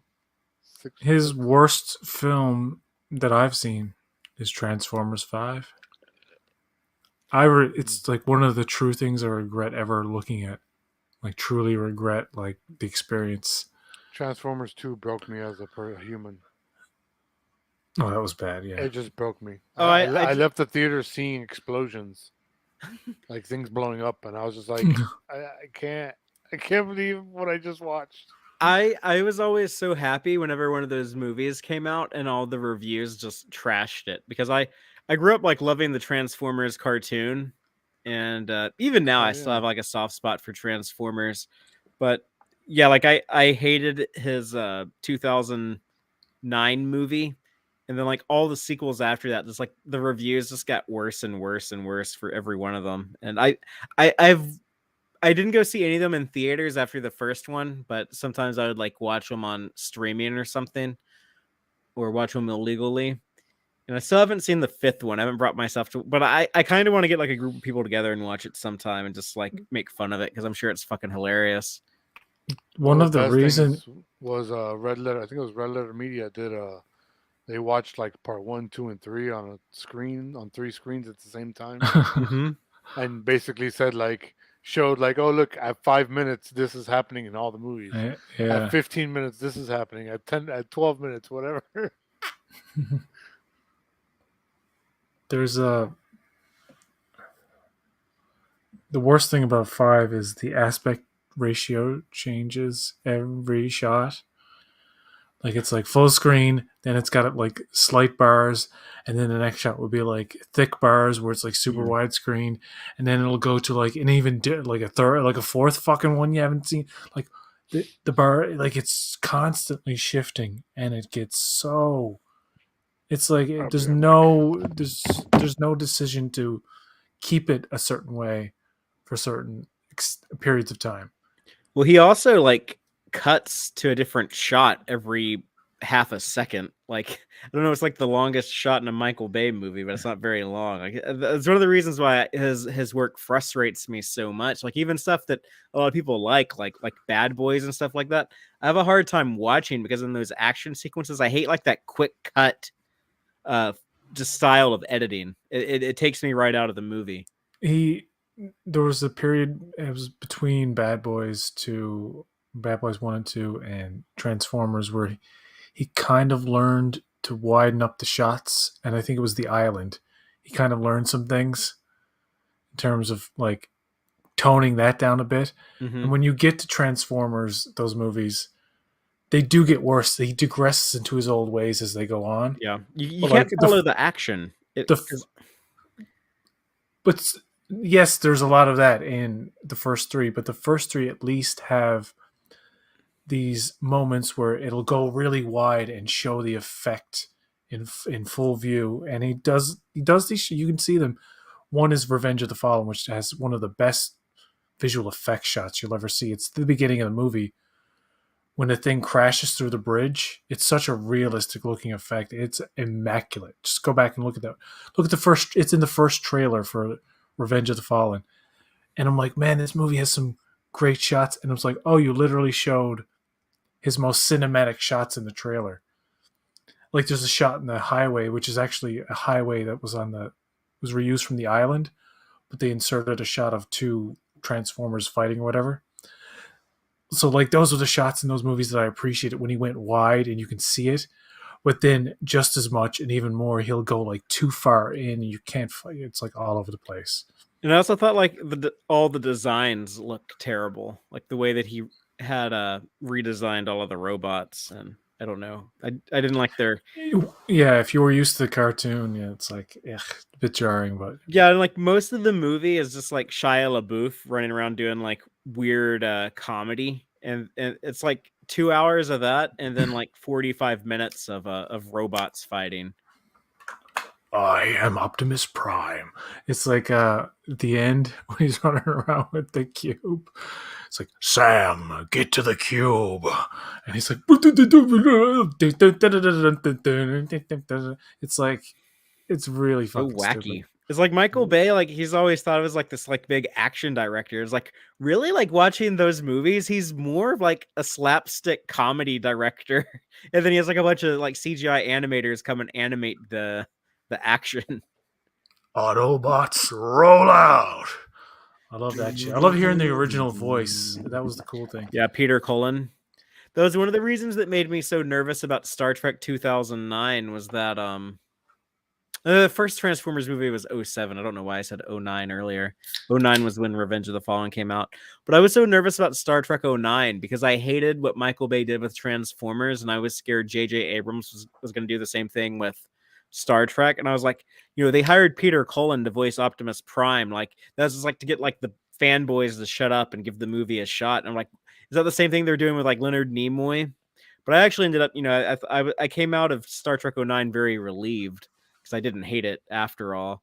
So like at the end when Pike says like I stand relieved, I'm kind of like, oh yeah, like I'm relieved also that I didn't hate this movie. Too bad it went downhill after that into darkness. Yeah, but Michael Bay, he's and I don't hate him or I'm not like a hater of him, but I do appreciate that he's a stickler for realistic CGI. I only wish like, but that's what I love about Denis Villeneuve. He is like that in that sense where he's just like, it's gonna fucking bug me if this is the final visit VFX shot in the movie and I have to live with it. He's a perfectionist. James Cameron's the same fucking way. I don't know if I can give those directors much credit for that though, because they all work on these high budget projects that are gonna get like that, that top tier animation. True, yeah. Because I don't like most directors, like all you need is just like a pair of eyes, right? Like, oh, does this effect look good or not? Like, I don't know if that's like really like a skill set as much as they'll it hire is. away a lot of the talent from Predator or Prey, and so that CG bear suddenly goes from I was about to look good until hey, I just got another offer to work on. Give the CG bear to the intern. Yeah, he's like, I got a job on this Dune movie. I'm gonna go make this Harkonnen spaceship instead of this bear. So fuck this bear. That's true too. It's like, no, I think part of it too is if you're a VFX artist who is like a supreme fan of a thing, and you're working on the VFX, you're gonna have a certain eye for detail that like another person may not. That will probably contribute to what the director or whatever wanted in the first place. Like, somebody who's getting into, I don't want to get into Picard season 3, but like what I've been hearing is it's like as if a true fan like was like very almost anal about like, this is the way it should be logically because I watched the old stuff. I know what things look like and how they probably should evolve, and these are what the ships should be like. These are what the ships we should be on. I'm hearing stuff about like there's elements of this is nothing new. There's elements of DS9 in the new season too, but I don't know how much that entails because we already know that Worf is he's still maybe there, not necessarily on DS9, but dealing with the remnants of the Dominion War. I think there will be Voyager and DS9 characters in addition to 7 of 9 and Worf. The Terry Matalas interview with the Trek movie podcast, Shuttle Pod, which I was telling PJ about earlier, I think before we were live, so I'll just repeat it now. But a very good interview. It's only a part 1 of a 2-part interview that they just dropped part 1 today. I recommend it if you're curious about Picard season 3. One of the things he talked about was that he really wanted to include like an adult Naomi Wildman from Voyager, which is like it just didn't fit organically into the story. But I think like there will be like other people. I don't know if like we'll see like old Kate Mulgrew as like Admiral Janeway or but I think there's going to be something from both those shows included in some form. Ruben, you're on mute. Oh, I just made a Tuvix joke. The return of moment's Tuvix. gone. The moment's gone. Well, Tuvix comes back. Yeah, Ruben. One of the things that Terry Matalas said was that I knew he had less involvement in like the second half of season 2 of Picard, but it sounded like he actually had like zero involvement because he was having to rush into development of season 3 and getting the writers room together for that and stuff and get those scripts ready so that they could go immediately into production of season 3.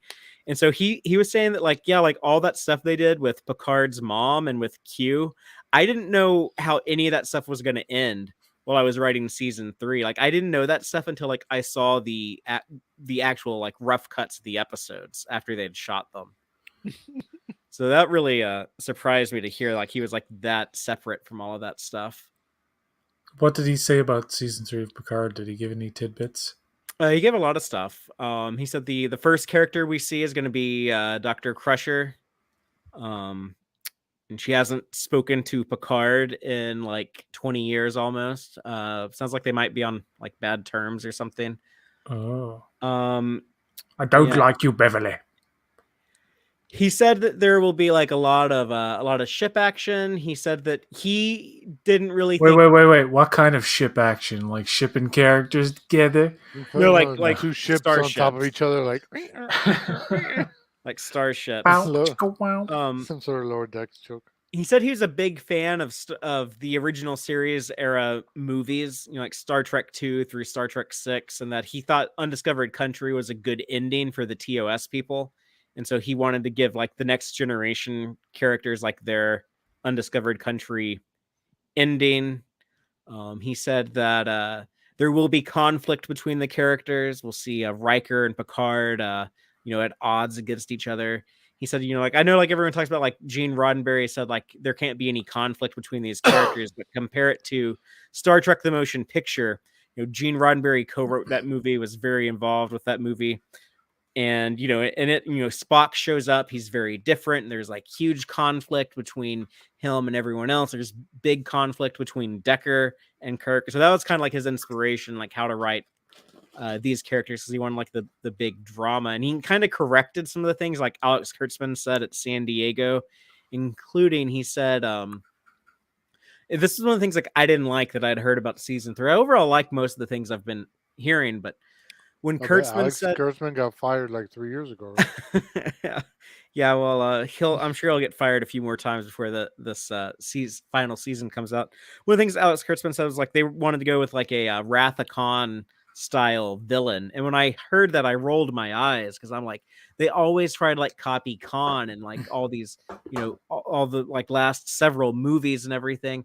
And Terry Matalas like corrected that, and he's like that's really not true. We do have an antagonist, but she's very different than Khan. And what I think Alex meant when he said that was that we have an antagonist who's a very interesting character in themselves that that you enjoy watching when they're on screen and they're very engaging.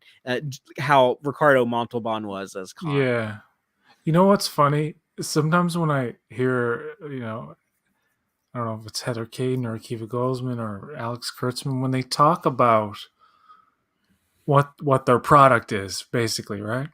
I don't mean to sound mean, but I always hear some kind of pre-programmed robot, Star Trek robot. Pre-programmed Star Trek robot nerd answers questions. Spock, Khan, Spock. It's like the same fucking. It's like, it's like with Star Wars, like Vader, Luke, Luke, Vader. Yeah, there's like marketing people, Yoda, like Yoda, baby them. Yoda. Oh, yeah, people they get like they get like coached on what marketing research indicates like what buzzwords to use and Yeah, stuff. Alex, remember to say. But it doesn't portray, it doesn't show me like a true nerd. Not like Alex Kurtzman has like a big like milieu of Star Trek stuff in a room in his house and stuff. Like he's like a hardcore fan. I honestly believe some of the producers of these things put out the image that they are, but you can't not call them a fan because if they're watching some of it and even if they're making it and they're liking it, I mean they're a fan. You can't, but I think they're not as hardcore as say like you or people who have like this truly extensive knowledge about the shows and have seen episodes over and over again. And I mean, you can't blame right these a lot of people in the business for not being like obsessed with the fucking franchise. It's just like they have other things to do. But I'm just saying, I think they come across as like I want to seem like a Star Trek uber nerd, and then it just comes across as remember Spock, Khan, Spock, Khan. Like that's all you'll hear. yeah, it feels like Well, they Wikipedia a lot of stuff, and then we're like, okay, I know Star Trek. right. I do think that on Star Trek Day, there's a good shot that we get the next show announced. I'm just throwing that out there now. I think that sometime within the next few months, and that seems like as good a time as ever, they're going to want to tell us like, yes, this is going to be the next new Star Trek show because they're going to want something to replace Picard with. Star Trek senior year, Starfleet Academy. It'll be It'll be the exact same theme song from Beverly Hills 90210. I think it has a good shot of being the Academy or the Section 31 show they've been talking about for years, or something else in the 25th century, because that's been such a popular thing. And Terry Matalas has been very vocal. Like, I would love to do another show in the 25th century. I think that's what they should do. Yeah. I think they probably will eventually. This might be something else like they've had in development a long time. But it's possible. They might end up greenlighting 2 shows. We might end up with like 6 shows in production. Well, you need that quantity over quality for sure. For sure, my friend. I just wish they would just, I forget who said it. Some actor, somebody said recently, they're a fan of Marvel or something, but they wish they'd slow down and Oh yeah, focus. Damon Lindelof. Yeah, focus more on each one and make them more special that way. Yeah. But I'm like, Man. it's too late for that now. You have Every time I you watch have 5 From, TV shows in between all these movies on top of that. every time I watch For All Mankind, and I at least once I think, oh my god, a Star Trek show like this, just make me cry. A Star Trek show where everything's hitting on these levels, just like everything's on point. That show is so fucking amazing. There was a show like that. It was called Deep Space Nine. A modern Star Trek show. Modern Star Trek show. I love Deep Space Nine. No, I just rewatched the first 2 seasons of Star Trek Lower Decks, and those last 5 episodes of Lower Decks season 2, man, like I remember like really liking those, but I forgot just like how much I love that show. Those last 5 episodes, like that stretch right there, that show is really good in a very strange way that is hard for me to explain like why I love it so much. I can understand somebody not being into the like really fast talking, super cut, fucking hyper. People compare it to Rick and Morty or Solar Opposites. It's kind of like those shows, but not really. It's its own thing. But you can sense the love behind it. You know what I mean? Even when it gets irritating for me is when they reference a million things in a sentence. This reference and they're hard. There's the things some fans got to look up because they're like, that sounds familiar, but I can't quite remember. It's like it's deep cuts, visually even stuff that they don't even mention. That's just on screen passing by. Mm-hmm. I can appreciate some of that, but sometimes they get really, really like overboard with it. They go like, okay, we get it. You know details about everything in the world of Star Trek. But then there's these episodes that have like dramatic heft and like good character development amidst the absurdity. And I'm like, man, that's a tough, it's a tightrope to walk. There was so much development with just within 20 episodes that are less than 30 minutes each. Like that's like less than like 10 hours worth of content, between both seasons. And there's like more character development than like a lot of Star Trek shows did with like dozens and dozens of episodes across many seasons. So the thing that I noticed when I went back and I was rewatching some of the early season 1 stuff in particular is I kind of like those less now that I saw like the later stuff, because I get frustrated when I'm watching like Mariner be such an asshole, or like Boimler being such a failure and a sad sack. It's like, man, like I've seen these characters with like their development, so now it's like hard to go back to their earlier form. I'm glad that they developed the character. Like, it was surprising for me because I was like, oh man, if Mariner's just gonna be this abrasive to everybody for the entire show and not have any development, that's gonna be irritating. If Boimler is constantly boiming things up and he never learns and he never goes anywhere, that's gonna suck. But they do develop, and Mariner does soften up in certain ways. She has a better relationship with her mother in the second season, Mm-hmm. better relationship with Boimler. Well, actually, she's still mad at him for a good portion, but yeah, it's like the characters grow, and they're fucking they're cartoon characters in like an absurd, almost parody of Star Trek, where it's like you could see some of these situations in a live action form, but like terminal provocations. I'm sorry, you cannot imagine that episode as a live action thing and not play like a Naked Gun movie. You know what I mean? Like, it's just so fucking out there and absurd. But I like the show for its balance between. I don't think it's that, but to be honest, I don't think it's like that funny a show. But I'm amused by it. Like, it puts a smile on my face a lot of times. But Yeah, I think I typically laugh out loud at least once per episode. Wage Judge I watched that earlier. is the best modern Trek episode. It's like this short 30-minute thing. Well, not even 30 minutes.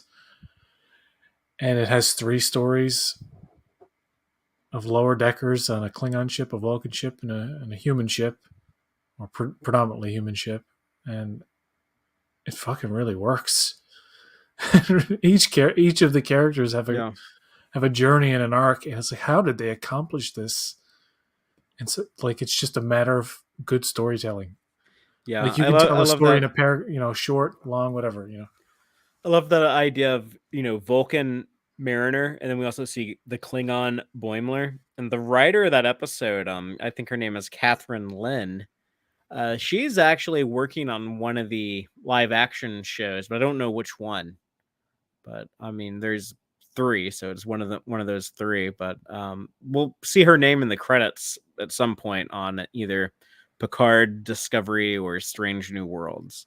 I don't know if you haven't seen it, Ruben, but this episode of Lower Decks, it's like, how are they not getting the Vulcans this right? Like, this makes so much sense about how the captain is bothered by the what's her name again? The Vulcan. T'Lyn. T'Lyn. She's a bit of a free thinker. She's still very logical and very cold, but like little indiscretions, like this most subtle indiscretions, and her peers are like, they react like, oh my god, what's wrong with you, kind of thing, right? And the captain, even though he tolerates her insolence, I suppose, up to a point, he accepts her plan at the end. It works, and he still reprimands her like, no, you're showing too much emotion. Like, cut it out. Yes, you technically saved the day, but this is not our way. Like, it's just so matter of fact, and just, Yeah. it's like, this is their culture. Like, this is a realistic way that this situation would play out, even though it's a cartoon comedy.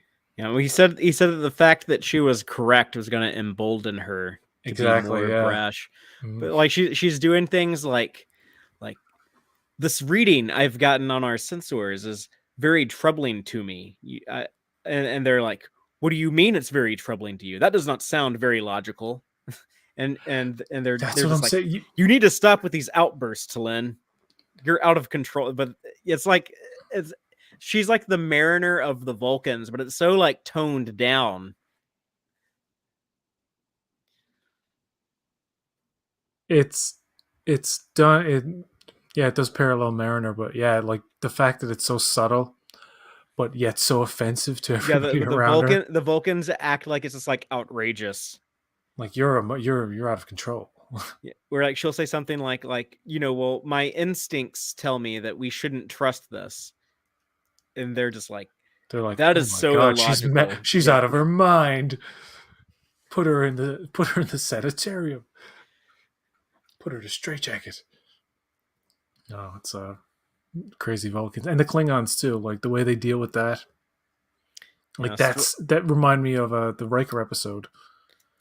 it also borrowed a lot from Soldiers of the Empire, the episode of DS9 where we spend a day on a Klingon ship. It really borrowed. I just rewatched that for the Text Track podcast on DS9 season 5 part 3. And yeah, there's a lot of parallels. They're subtly bringing Klingons back, I suppose, into live action, starting with Picard, and then Strange New Worlds to follow, and Discovery. I don't know if they'll ever show a Klingon in that. I think they're like so sorry about it that they're like, yeah, we're just never going to show one on this show anymore. We're never going to. We might mention them, but we're never going to show them. Yeah, I think it'd be interesting to see what the Klingons are doing in the 32nd century. So that bugs me though that they haven't addressed that. I mean, there's so much more on the happening, but I mean, yeah, what happened? It sounds like there's going to be at least a season 6, so they have time to get around to it, I suppose. How do you know there's going to be a season 6? Just some of the things that Sonequa Martin Green and Michelle Paradise have said recently. Interesting. Season 6 and season 7 and season 8. I don't know if it'll go past 7, but I think it's likely to end at 6 or 7. Have you heard anything about a possible movie being made under Kurtzman with the TNG? Or characters from like legacy characters. Alex Kurtzman in the mix. He doesn't seem to have anything going on with what's going on with Paramount. I know like they're like all combined into one company, but there's still separate divisions within the company, and there's Paramount, the Paramount Films or Paramount Pictures, I guess. Yeah, Paramount Pictures. They're like in charge of making the movies, and all like Alex Kurtzman's Star Trek Empire is all for Paramount Plus. It's all for streaming. So he doesn't really have any. I mean, like he can try to like pitch a movie to. That's what I'm saying. Like he has all the freedom in the world to go to the movie guy or movie head or whoever the fuck controls that and say, "Hey, I've got an idea. This could make money." And if they're like, well. But I don't think there's any desire for that. There was someone asked that question at San Diego at the Picard panel. Someone said like, would you ever consider doing a next generation movie, post like Picard with all these actors again? And Alex Kurtzman and Gates McFadden and Patrick Stewart, they're always like, oh yeah, cool, yeah, we'd consider that. If people like this, maybe we'll make more. But I don't think there's actually any plan for that. And also like listening to Terry Matalas today, he's basically saying like, yeah, like we were, designing Picard season 3 to be the end for these characters. So I don't think that's likely. That's what I'm thinking. Like that would be kind of, okay. If this is the undiscovered country style send off that they want for the TNG crew, then why generations it and bring it, taint it with bringing some of them back or whatever. I think this Kelvin movie, what the hell? The cast, the cast who are like roped into this shit are always so gracious. Like Chris Pine is always so cool about it. Like nobody's really like, fucking, what are you guys doing? What are you announcing us as a cast before you even talk to us? They all want to do it. That's what I'm saying. Like they're taking advantage of their goodwill almost. They're like, oh, Chris, the gay, they won't mind if we announce stuff without informing them or saying that it's almost like it's a ploy to get investors or something. Well, they wanted to lock down that date, which it's not going to be a Star Trek movie, but Paramount wants to have like that date on lock for whatever in 2023. But yeah, I mean, like they have a script, they have a director. All the cast want to do it. I think just the thing is like these actors are too busy, so I don't know if they're ever going to be able to line up time to shoot. Chris Pine is shooting his own movie currently. Carl Urban said he's busy with work all throughout, till the end of the year. Chris Pine's got the D&D movie, baby. And you know what? That's a Paramount thing, though, so that's kind of a they'll work with, if they're trying to do like the D&D sequel or something, like they'll work with this Kelvin movie if they need Chris Pine around or something. We're all in the same company. The actors have gotten bigger since they started. Yeah, because of that, those movies. That was like that helped. That gave them all tons of exposure. Star Trek 09 did really well at the box office. It got a lot of attention.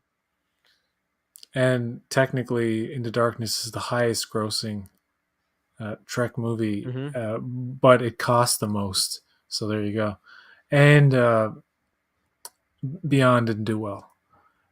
Combined with the budget and the marketing, it barely. There's some figure where it's not much, but they lost something. They were hoping it would be the $1 billion Star Trek movie. I don't understand. I never understood that. It's so stupid. Yeah, there's not that big of a Star Trek audience. Why would you want that franchise? Like, people get confused and they think Star Wars, big franchise, $1 billion. Right. Well, Star Trek must be able to do the same thing because of the popularity and merchandise and the history. And well, they want a franchise that's like guaranteed, like how Warner Brothers has with Batman. Like any Batman movie is going to make a shitload of money. I think the Batman would have done better if it wasn't for But here's the Paramount doesn't own very many $1 billion IPs that can be turned into. Right. I mean, I think Star Trek could be I don't know about Star Wars level, but I think you can make a very. I mean, we've seen it. Star Trek can carry many shows. We're seeing it now. You could take the Blumhouse approach to Star Trek and do the bare minimum, like shoot it as much like as you possibly can with as minimum a budget as you can do for a science fiction film. Then if what you have is really, really good, you invest more in reshoots and like doing better effects and whatnot and spicing it up a bit. But I think the approach should be newer actors, maybe ones that branch from a current TV series. Noah Hawley wanted to do something with a new cast that I was very curious about. And you know what? I think Discovery's okay. It's not like a show I love. It's not a show I hate by any means. I'm interested in it. I like the characters very much. But I tell you, I would be very fucking interested in seeing Burnham and Saru and all of these characters put in a situation that would have to be different from one of the seasons, because each season deals with something so monumental and so big, it loses all its value. Like, your hero can only save the fucking universe and multiverse and galaxy so many fucking times before it gets really at risk. It's like, yeah, I can't imagine everything's at stake, all sentient life. It's like, no, not really, but okay. I can't imagine a Discovery movie if they ever. I don't think that's something they would do, but if they did, the first Star Trek movie, 32nd Century. See what you could do with that with a budget, a reasonable budget for like a 2-hour fucking thingy. Because look at how much they spend on each episode. Right? Yeah, it's so cinematic now. Like, I don't know how you expand it to like movie level, but seasons 3 and 4 of Discovery say, visually, just some of those effects are just pristine as hell. Like, they're just really good. Some of it's fuzzy and they got that over rendered kind of look. But when they go to the barge in that one episode in season 4, when she flies through that illusion, and then you see the barge in the ocean, the water, and it just looks that looked really good. Looks really good. Yeah, I don't know what would need to happen for them to decide they wanted to try a Discovery movie? Because there really isn't like that synchronicity between the Secret Hideout produced stuff and what's going on with the people wanting to get movies made. I know that one of the reasons why they're so gung ho on doing a fourth Kelvin movie is because of their marketing research, which I think is kind of a dumb thing to even ask people. Where they're basically like asking, like, would you want to go see a Star Trek movie that had like the return of Chris Pine and Zachary Quinto? And people were like, yeah, I guess. And then like, would you want to go see a Star Trek movie with like new actors you'd never heard of that have never been in any Star Trek movie ever before, new characters? And people are like, I don't know, probably not. I mean, maybe if it looks cool. They're like, oh look, people want to see more Kelvin, so yes, we'll do more Kelvin. And I'm like, that's kind of a weird thing to poll people on. Now, if they don't Right. do, You're weighting the answer basically. You're making one answer way more appealing Right. than the other. So it's Do you like, want this thing you yeah, know about, or do you want something you don't know jack shit about? Yeah, right. your With average no other person- context, no other, like well, think about this. If maybe the fourth Kelvin one will happen, that will be the next one. Sure. But say if it doesn't, and they do want cheaper actors, lesser known people, but familiar enough. What's the most logical live action continuation? It's Strange New Worlds. It's the most popular modern Trek show. If but season it's two, still being made as a show.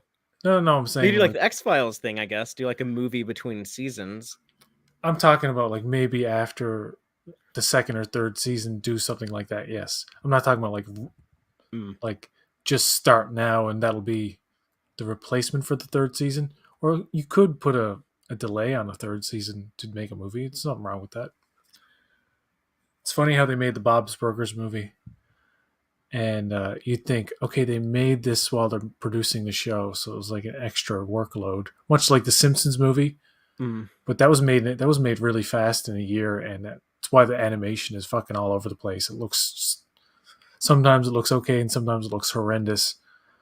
But the Bob's Burgers movie is like, oh my god, it's consistently well animated throughout. There's like not a thing I can like criticize in the animation department.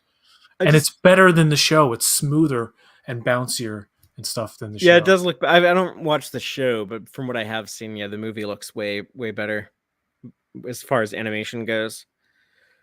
Yeah, That's what the Simpsons movie should have been. The Simpsons movie should have been the same characters and settings, obviously. The Simpsons like look just better looks weird animation to me now. Like after they went digital, it just doesn't look like the no. old Simpsons. Do you remember the Butterfingers commercials? Yeah. If you watch those, that is technically the best Simpsons animation you'll ever see. No joke. I'm saying when you go back and look at those, because they're short and they've had like more time to like, so like it's almost like Disney level Simpsons animation. Yeah, you have someone else paying for it though. Exactly. Yeah, like Nestle chocolate, whoever the hell owns Butterfinger, yeah. paying for that. And I'm like, man, why is the animation so good in these? And like, why isn't it not this good in the show? That's what I used to think. But actually, you go back to some of the earlier episodes. There are episodes that are really well animated. Like the episode where he's in love with Darlene from Roseanne. She does the voice, and Jimbo comes over. He's like, my shirt is chafing me, and like he's making out with her, and Bart's he's heartbroken, and then he has that vision of like, oh, you won't be needing this, and she reaches into his heart and pulls his heart out, and it's like pumping in her hand. It's like very graphic. Yeah, and she throws it at the wall, and it slides down the wall and goes into the garbage. I'm like, that's fucking well composed. Like from sound effects to animation is amazing. Yeah, I forgot they would do like those types of like surreal sequences like that sometimes. It was probably a lot of fun for the or I don't know, maybe it was just like a lot of work, but it was interesting when the animators got to get outside of their typical boxes like that. Yeah.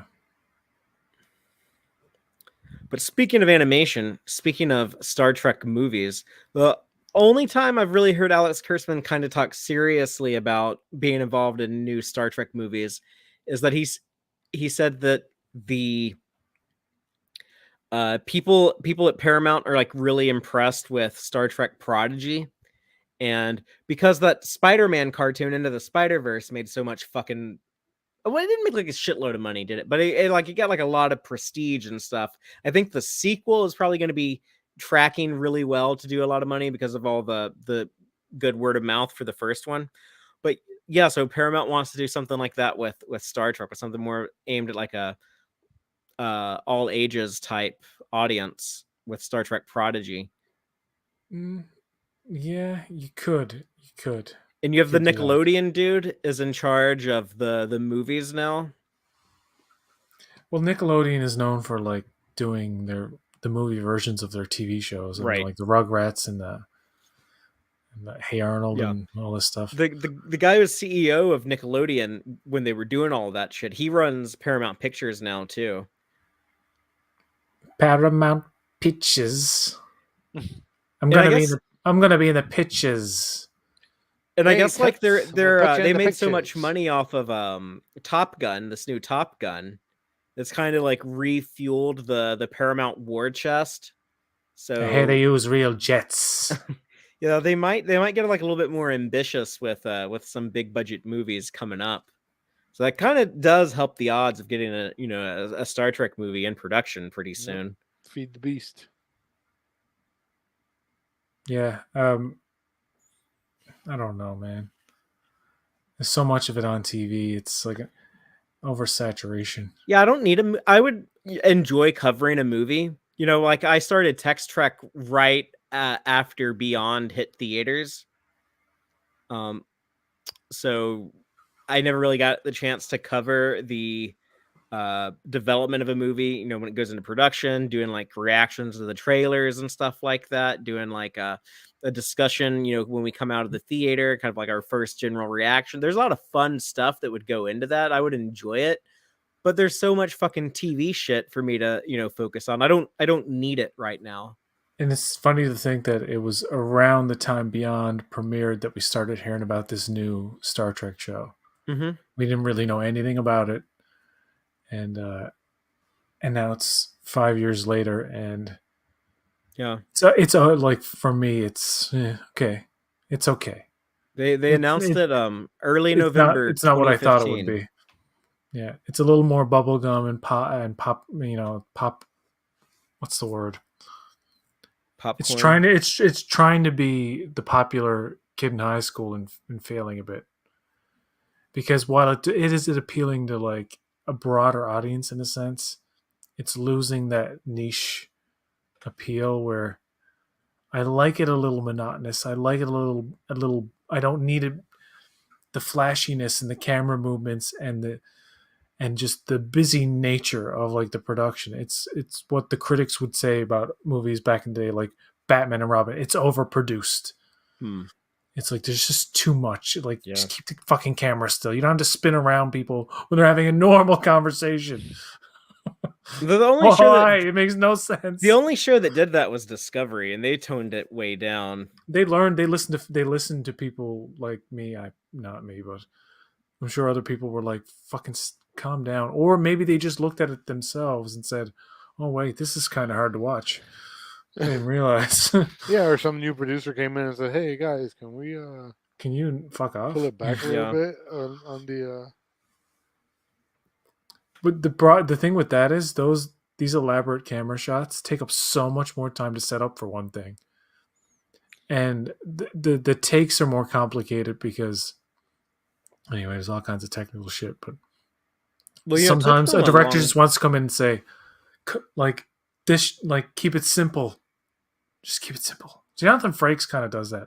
He says he loves Discovery though, because he gets all the like the cool expensive toys. Like he likes doing like the crazy crane shots and stuff like that. He doesn't go overboard with it though. He doesn't. When he directed New Eden, it was one of the first episodes of Discovery where I was like, oh, the camera's not fucking gyrating all over the place every 2 seconds.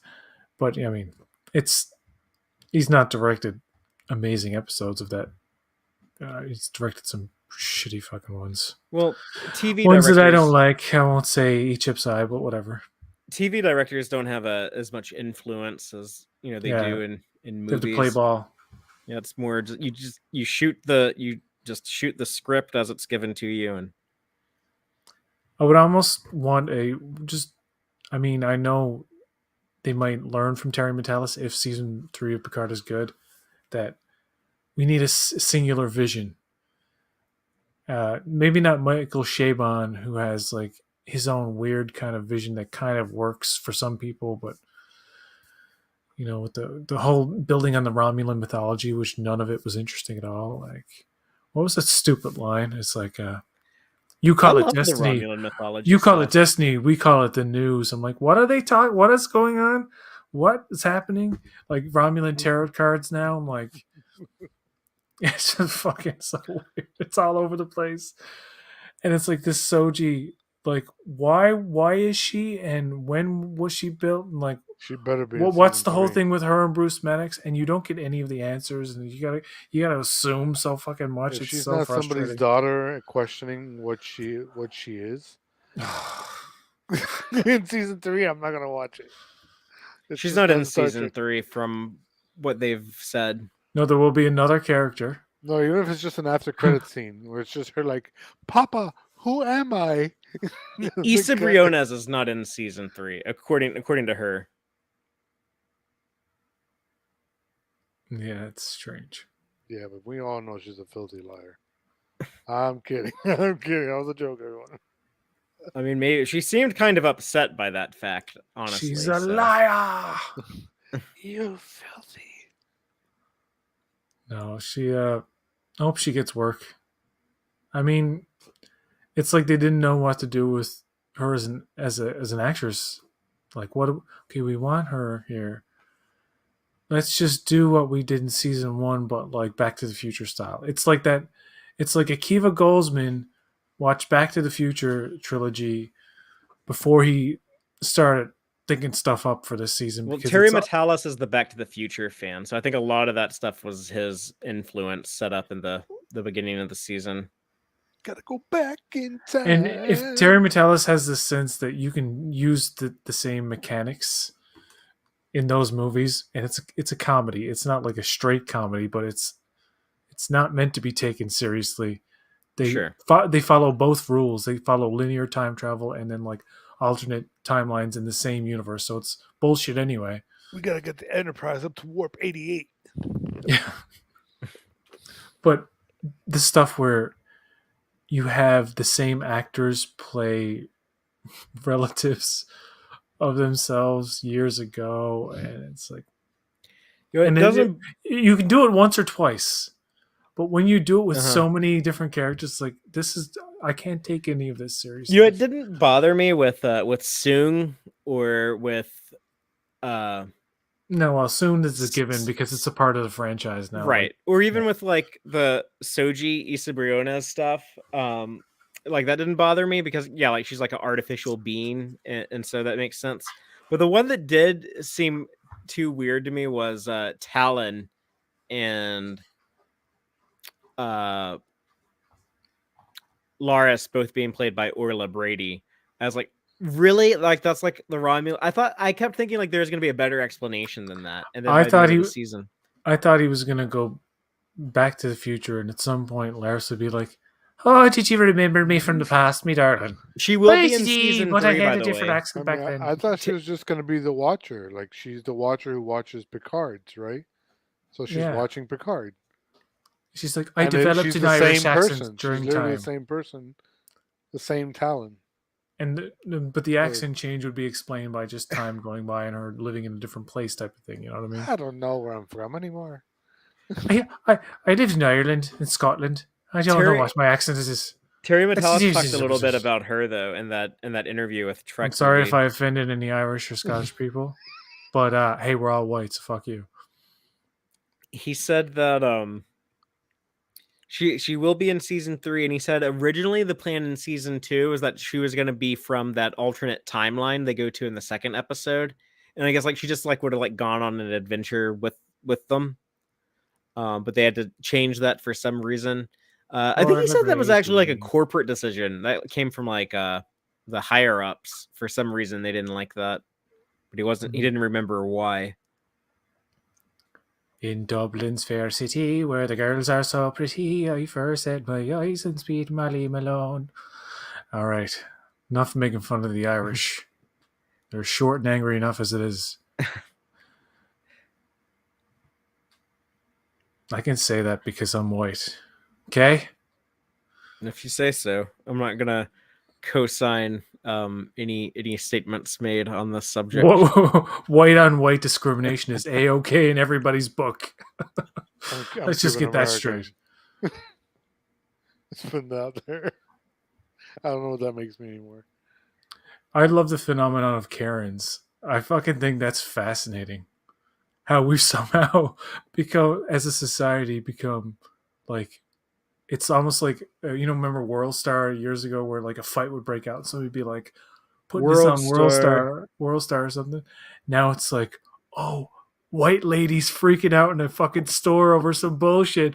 They like film her, which has happened over time for years and years and years. Obviously, Karens have been around, Yeah, but it's the fact that people are like, like wanting to film it now. So now it's like a right. thing, and I'm like, it's seriously like, Yeah, the behavior ain't new, but like the I guess the documentation of the it. documentation. There's a lot of cameras around nowadays. Yeah. The Mike Okuda, great talent to the Star Trek, and works on For All Mankind's as well. But I saw like a tweet from Mike Okuda a while back, and he said, it's kind of amazing that almost immediately, when society got to a point where pretty much everyone is walking around with a digital camera in their pocket at all times, Bigfoot sightings were just like reduced across the board incredibly, but the level of recorded police brutality shot up a lot. Yeah. It's like I always laugh about UFO footage. Somehow we have cameras that can like see you crapping from like outer space, but every UFO video is like a black and white 3 second long video of some dot moving in in space and just nothing happening. Or like 90%. Yeah. Yeah, it's never something that's definitively like, wow, that's a thing that I I mean, can see the considering shape we're of. carrying around like super awesome cameras, most of us in our pockets at all times. Yeah, it's They almost like explained that in Nope. with the advent of Jordan Peele technology, movie. we're recording more reality, and the fantasy of like what we say is out there, but we're not actually documenting is kind of fading away because we now have the ability to just.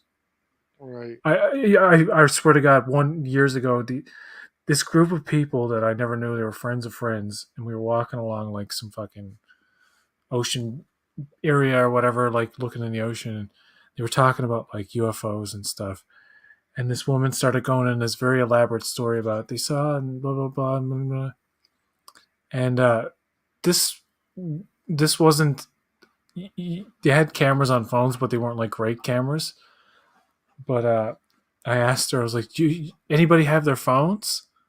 Because they're like, there was a group of people who witnessed this miraculous thing, and I think she's just fucking with me, right? Because I'm like, we're just talking about the subject, and she's like, "Oh, this gullible fool! I'll tell him an elaborate story, and he'll believe it." And she was like, "Oh, all of her phones were dead." And I'm like, she she fucked up, and she's like, she said just a stupid lie, like all of her phones were dead, and like this thing that hovered above it. She was talking about this bright thing that hovered above the water, just off the cliff, and it was like they all saw it, and they had a religious experience. I'm like, mm-hmm. Oh, you sound very convincing. So anybody have their phones? Oh, the phones were evaporated. Like The phone stopped working. she didn't know how to respond. I was like, yeah, you're fucking lying. She fessed up. She was fucking with me. Like back in the old days, before we all had phones, there'd be people make all kinds of ridiculous claims. They'd say like, like an alien just like walked in my front door and just like hung out in my living room for 2 hours last night and then got up and like walked out. People used to just like say like dumb shit like that. And now if you say that, they'd be like, yeah, like why didn't you take a picture of it?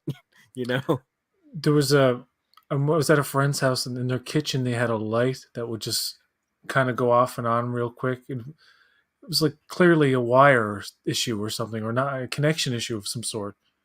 And they would be like, "Oh, that's the ghost." I'm like, "But that's probably just a loose light." No, no, it doesn't matter what light bulb.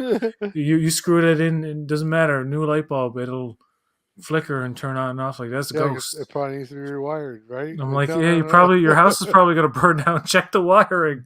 The hell? Do y'all ever look at like what questions are popular on Google, and people are always asking like a lot of like dumb questions? No. I was looking up something about like dogs, and like one of the questions that came in, like the autocorrect or what, like it'll like give you the suggestions on Google. Um, I was asking like, do dogs do something? One of the things that came up was like people were asking, do dogs see ghosts? Oh my god. Like, people Oh, sweet people googling Jesus. that shit. Like they're like, I think my dog sees a ghost. I'm gonna go Google if that's possible or not. It really frustrates me when people fall for the ghosts are real, psychics are real stuff. I do believe there is a realm of reality that is yet to be explored right. There's things we don't that could understand. be perceived as supernatural in certain ways. Right. But I'm talking about like the amount of instances where people are like, I saw this or this happened, or the door creak. They don't realize like houses shrink and expand during the day, and like Yeah. people get like that mentality of like a pipe is a fucking is an omen or something. Like any kind of noise is some kind of symbol or something. That's a mindset, I believe, that certain people have that I don't have at all. Like I know people I know who believe go to psychics, believe in them, and said I've asked about you. I'm like, don't tell me.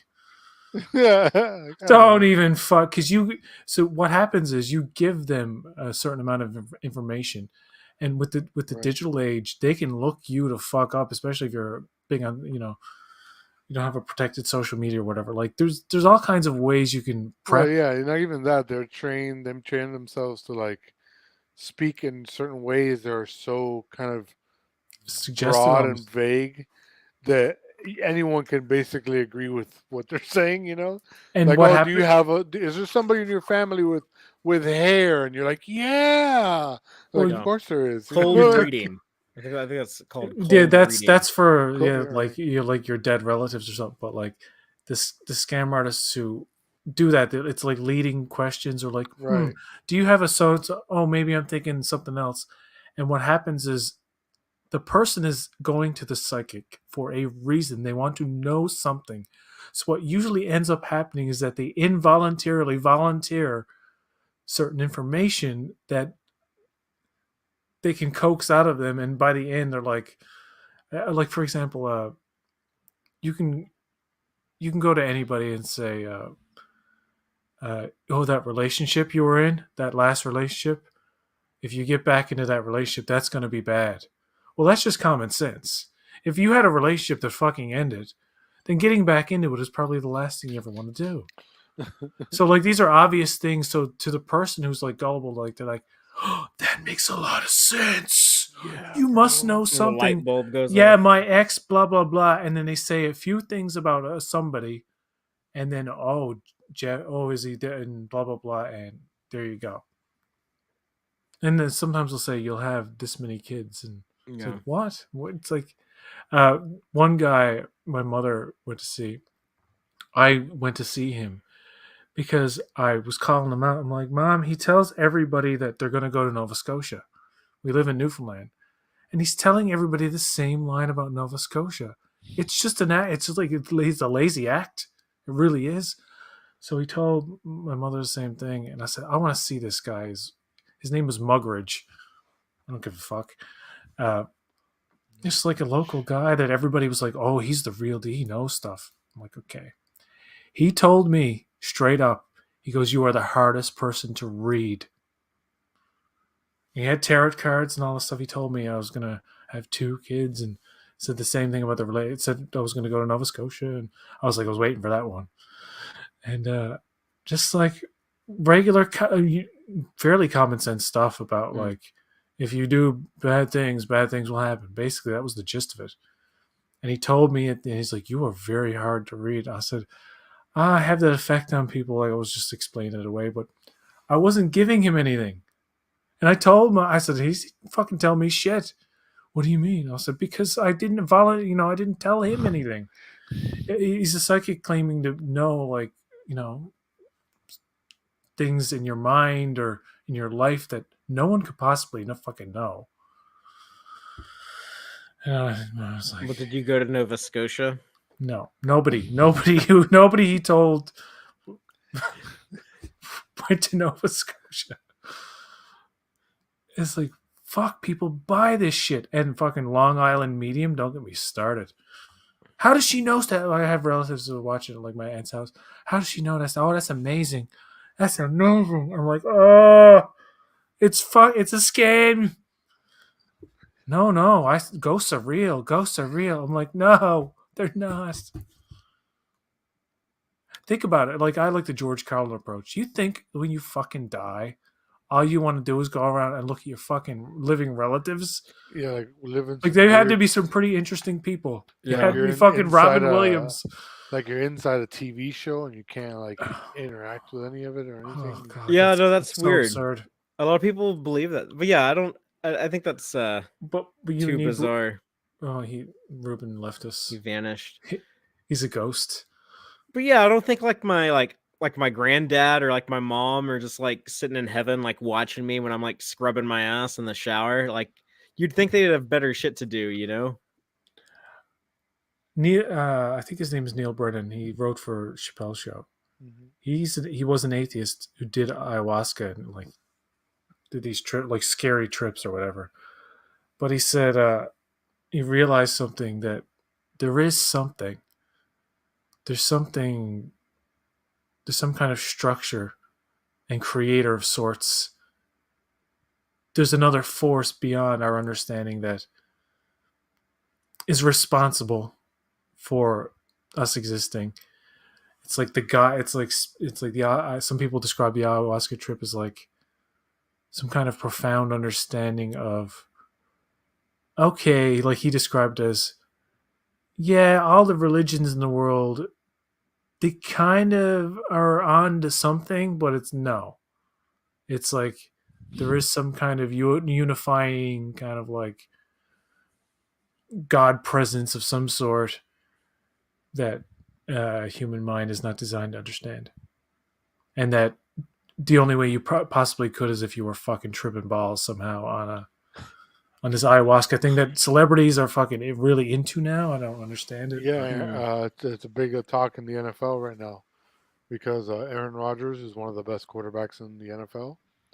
He talked about doing ayahuasca recently in the off season, and it's not one of the banned drugs, so he's just not gonna get in trouble for it. And he talked about how it changes perspective on existence and this and this and that. So now it's been a big chatter in the NFL about doing ayahuasca or whatever, because he's like not only one of the best quarterbacks, he's like one of the best quarterbacks. Like he's ridiculously good. Just to be clear, when people say doing ayahuasca, if you don't know what it is, it's I won't. You can look it up or whatever, but just be aware that it's a process you need other people there for. You need they call it a shaman, or some people call it different, like a proprietor or somebody who's there to The dungeon keep, master. to keep everything in check. Yeah. And Chelsea Handler, for example, described it as like you find all your pain. It's like kind of like a Cybok in Star Trek V. He's like, I'm gonna find that pain and I'm gonna take it from you, and you're gonna be all fucking weird after. I don't know. It's like, but I need my pain, bro. Pain. Some people describe, like Bill Burr described a profound experience when he did mushrooms, and like going in the room and sinking in on the bed and sinking in, like he's like, oh fuck, it's got me type of thing. And some of these experiences are scary. You actually feel like you're dying in some instances. But he said he realized why he's so angry. First he got the feeling of loneliness and rejection and nobody loves me type of thing, like a really sad, scary dark feeling, and he realized that's how he felt most of the time when he was a little boy. Because of the times, like your father was like, "Fuck!" You ever see F is for Family? That was basically what his life was when he was younger. F is for Family is an animated sitcom where it's like it shows growing up in the 70s is like hardcore, fucking tough. You know, it was a weird time. It was hard times. But yeah, he was like, I had a profound experience of like why I'm so angry, why I am the comic basically he is, like why he gets like, really fired up. It's like it all traces back to the childhood. Childhood is a very essential time. And everybody goes back to that. They're like, oh, this shit fucked me up, or it changed. Not people say fucked up, but it molds you.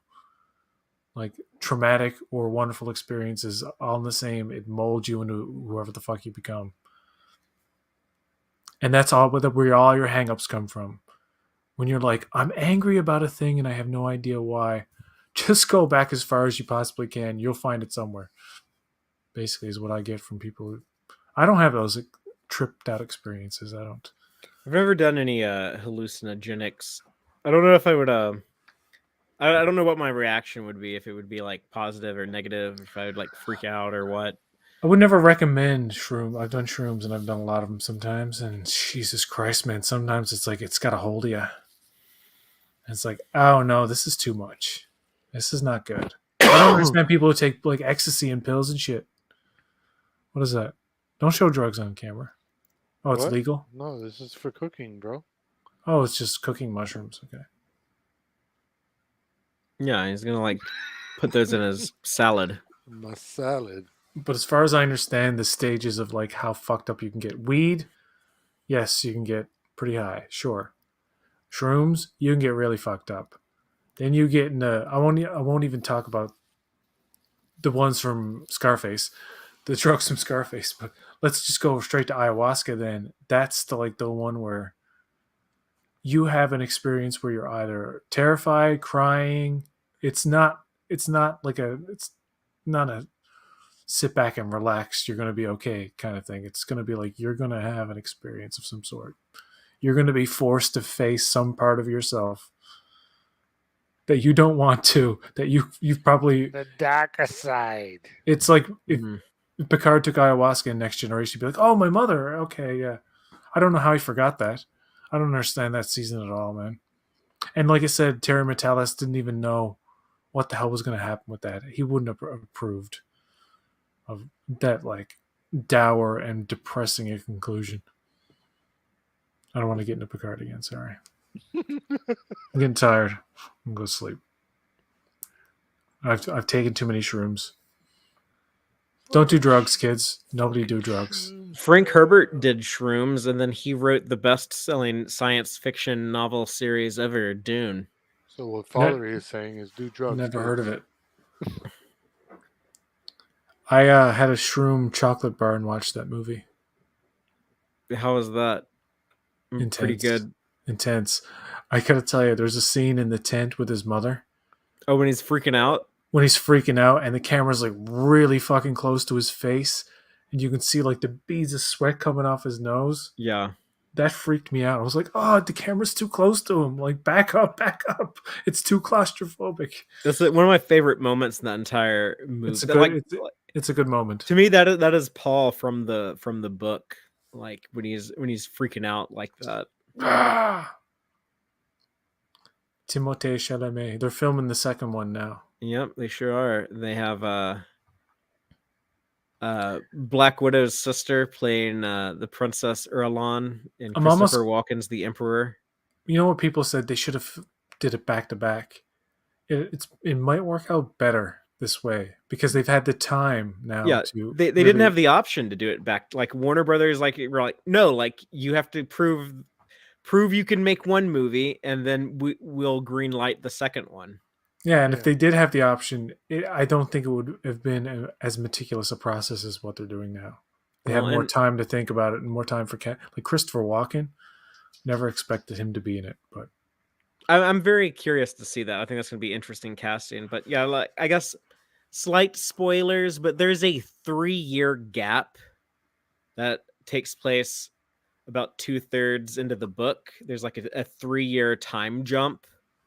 So I think it's actually beneficial for there to be like a little bit of a gap between shooting, and I hope that Denny comes back to do the second book, Dune Messiah. He's talked about he's interested in adapting that as well. I'd love to see that So do you brought to think life. the second movie will be the second half of the first book and some of Doom Messiah? No, because then it's like another 10-year leap. Maybe it's even like 15 years. Like Paul is like 30 in Dune Messiah. I think they'll just wait and Dune Messiah is also a very short book. It's much shorter than Dune. So you could do Dune Messiah in like a 2-hour movie pretty easily. It would actually translate to a movie very easily. I think that's one of the reasons why he wants to do it, because it'd be easy to adapt. I don't know. PJ's vanished. I'm here. I'm here. I'm here. Oh, I was like, I well, was just listening to the sound of your voice. What was it? I was going to say something. I forgot because my brain doesn't work now. What do you? No, it's gone again. I'm brainless. well, Did brains you are what? overrated. Did you ever watch this show Bel Air? yeah, I did Peacock? not. You have to pay for like it's not on the free part of Peacock. You have to pay for it. That's right. Oh, it's on the Paycock. Yeah, it's on the Paycock. Bel Air was good. I I liked have it. the option. I think I have the option to watch like the first episode for free. Disney's Then doing in December. They're doing an ad supported $7.99 or something tier, and then if you want the premium Yeah. stuff, it's like what, $13. Yep, price is going up. Netflix raised their prices, so now everyone else will. You know what's the cheapest one is like Apple TV is only like $5, and it doesn't have a ton of shows, but the shows it has are pretty damn good. I It's appreciate the it. only option the streaming services have really is to raise prices every once in a while and add commercials. I appreciate Apple because their worst stuff is not that bad. Like I will always go to it when I have it, and just like, okay, I'll try Severance. I finally tried Severance like weeks back, Hmm. and I watched it slowly, almost like weekly for a bit. And the more it went on, I'm like, the more I bit. And then when it was over, I was like, fuck, motherfucker, because it ends on a literally Cliffhanger. right in the middle of a sentence or something. It's like the main character's like telling a crowd of people this information that I won't say, and you're like, oh, that's a big deal in the thing, and it's over. Yeah, me and Antonia plan on watching that soon. We're actually Yeah. talking about like starting it this week or next week. Maybe we'll start it before I go to Vegas. I avoided it because I didn't know anything. I didn't understand the concept. And even when you watch the show, you still kind of don't understand a lot about Well, it. But everyone I know has said great things about it, so I think it's worthy of me giving it a try. it's basically about a company, Lumen, where you have a microchip in your brain that separates your work memories from your outer memories, Mm-hmm. and your workplace persona calls your other person an outie. Like they always like, what does my outie do? Like, I wonder what they have no idea what their real lives are like. So it's basically you have characters playing two characters. Each one are playing their work self and whatever they are outside of work, which is could be a different thing altogether. It's fucking fascinating how it works and how people are against it, and like in the society, people are against this kind of procedure.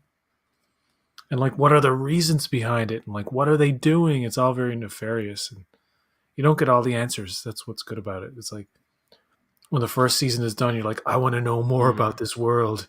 They're setting up a slow burn, it sounds like. It's meticulous. It's very well done, I must say. Ben Stiller writes and directs it, I think.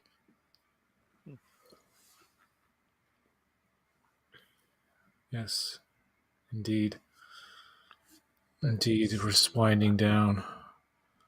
We won't get to this 47 mark, I don't think. Yeah, I'm starting to get tired. I gotta go. I gotta go. 47 hours. 2 hours 47 minutes. No, we won't go that long. Maybe we can do 231, like section 31. That's kind of cool.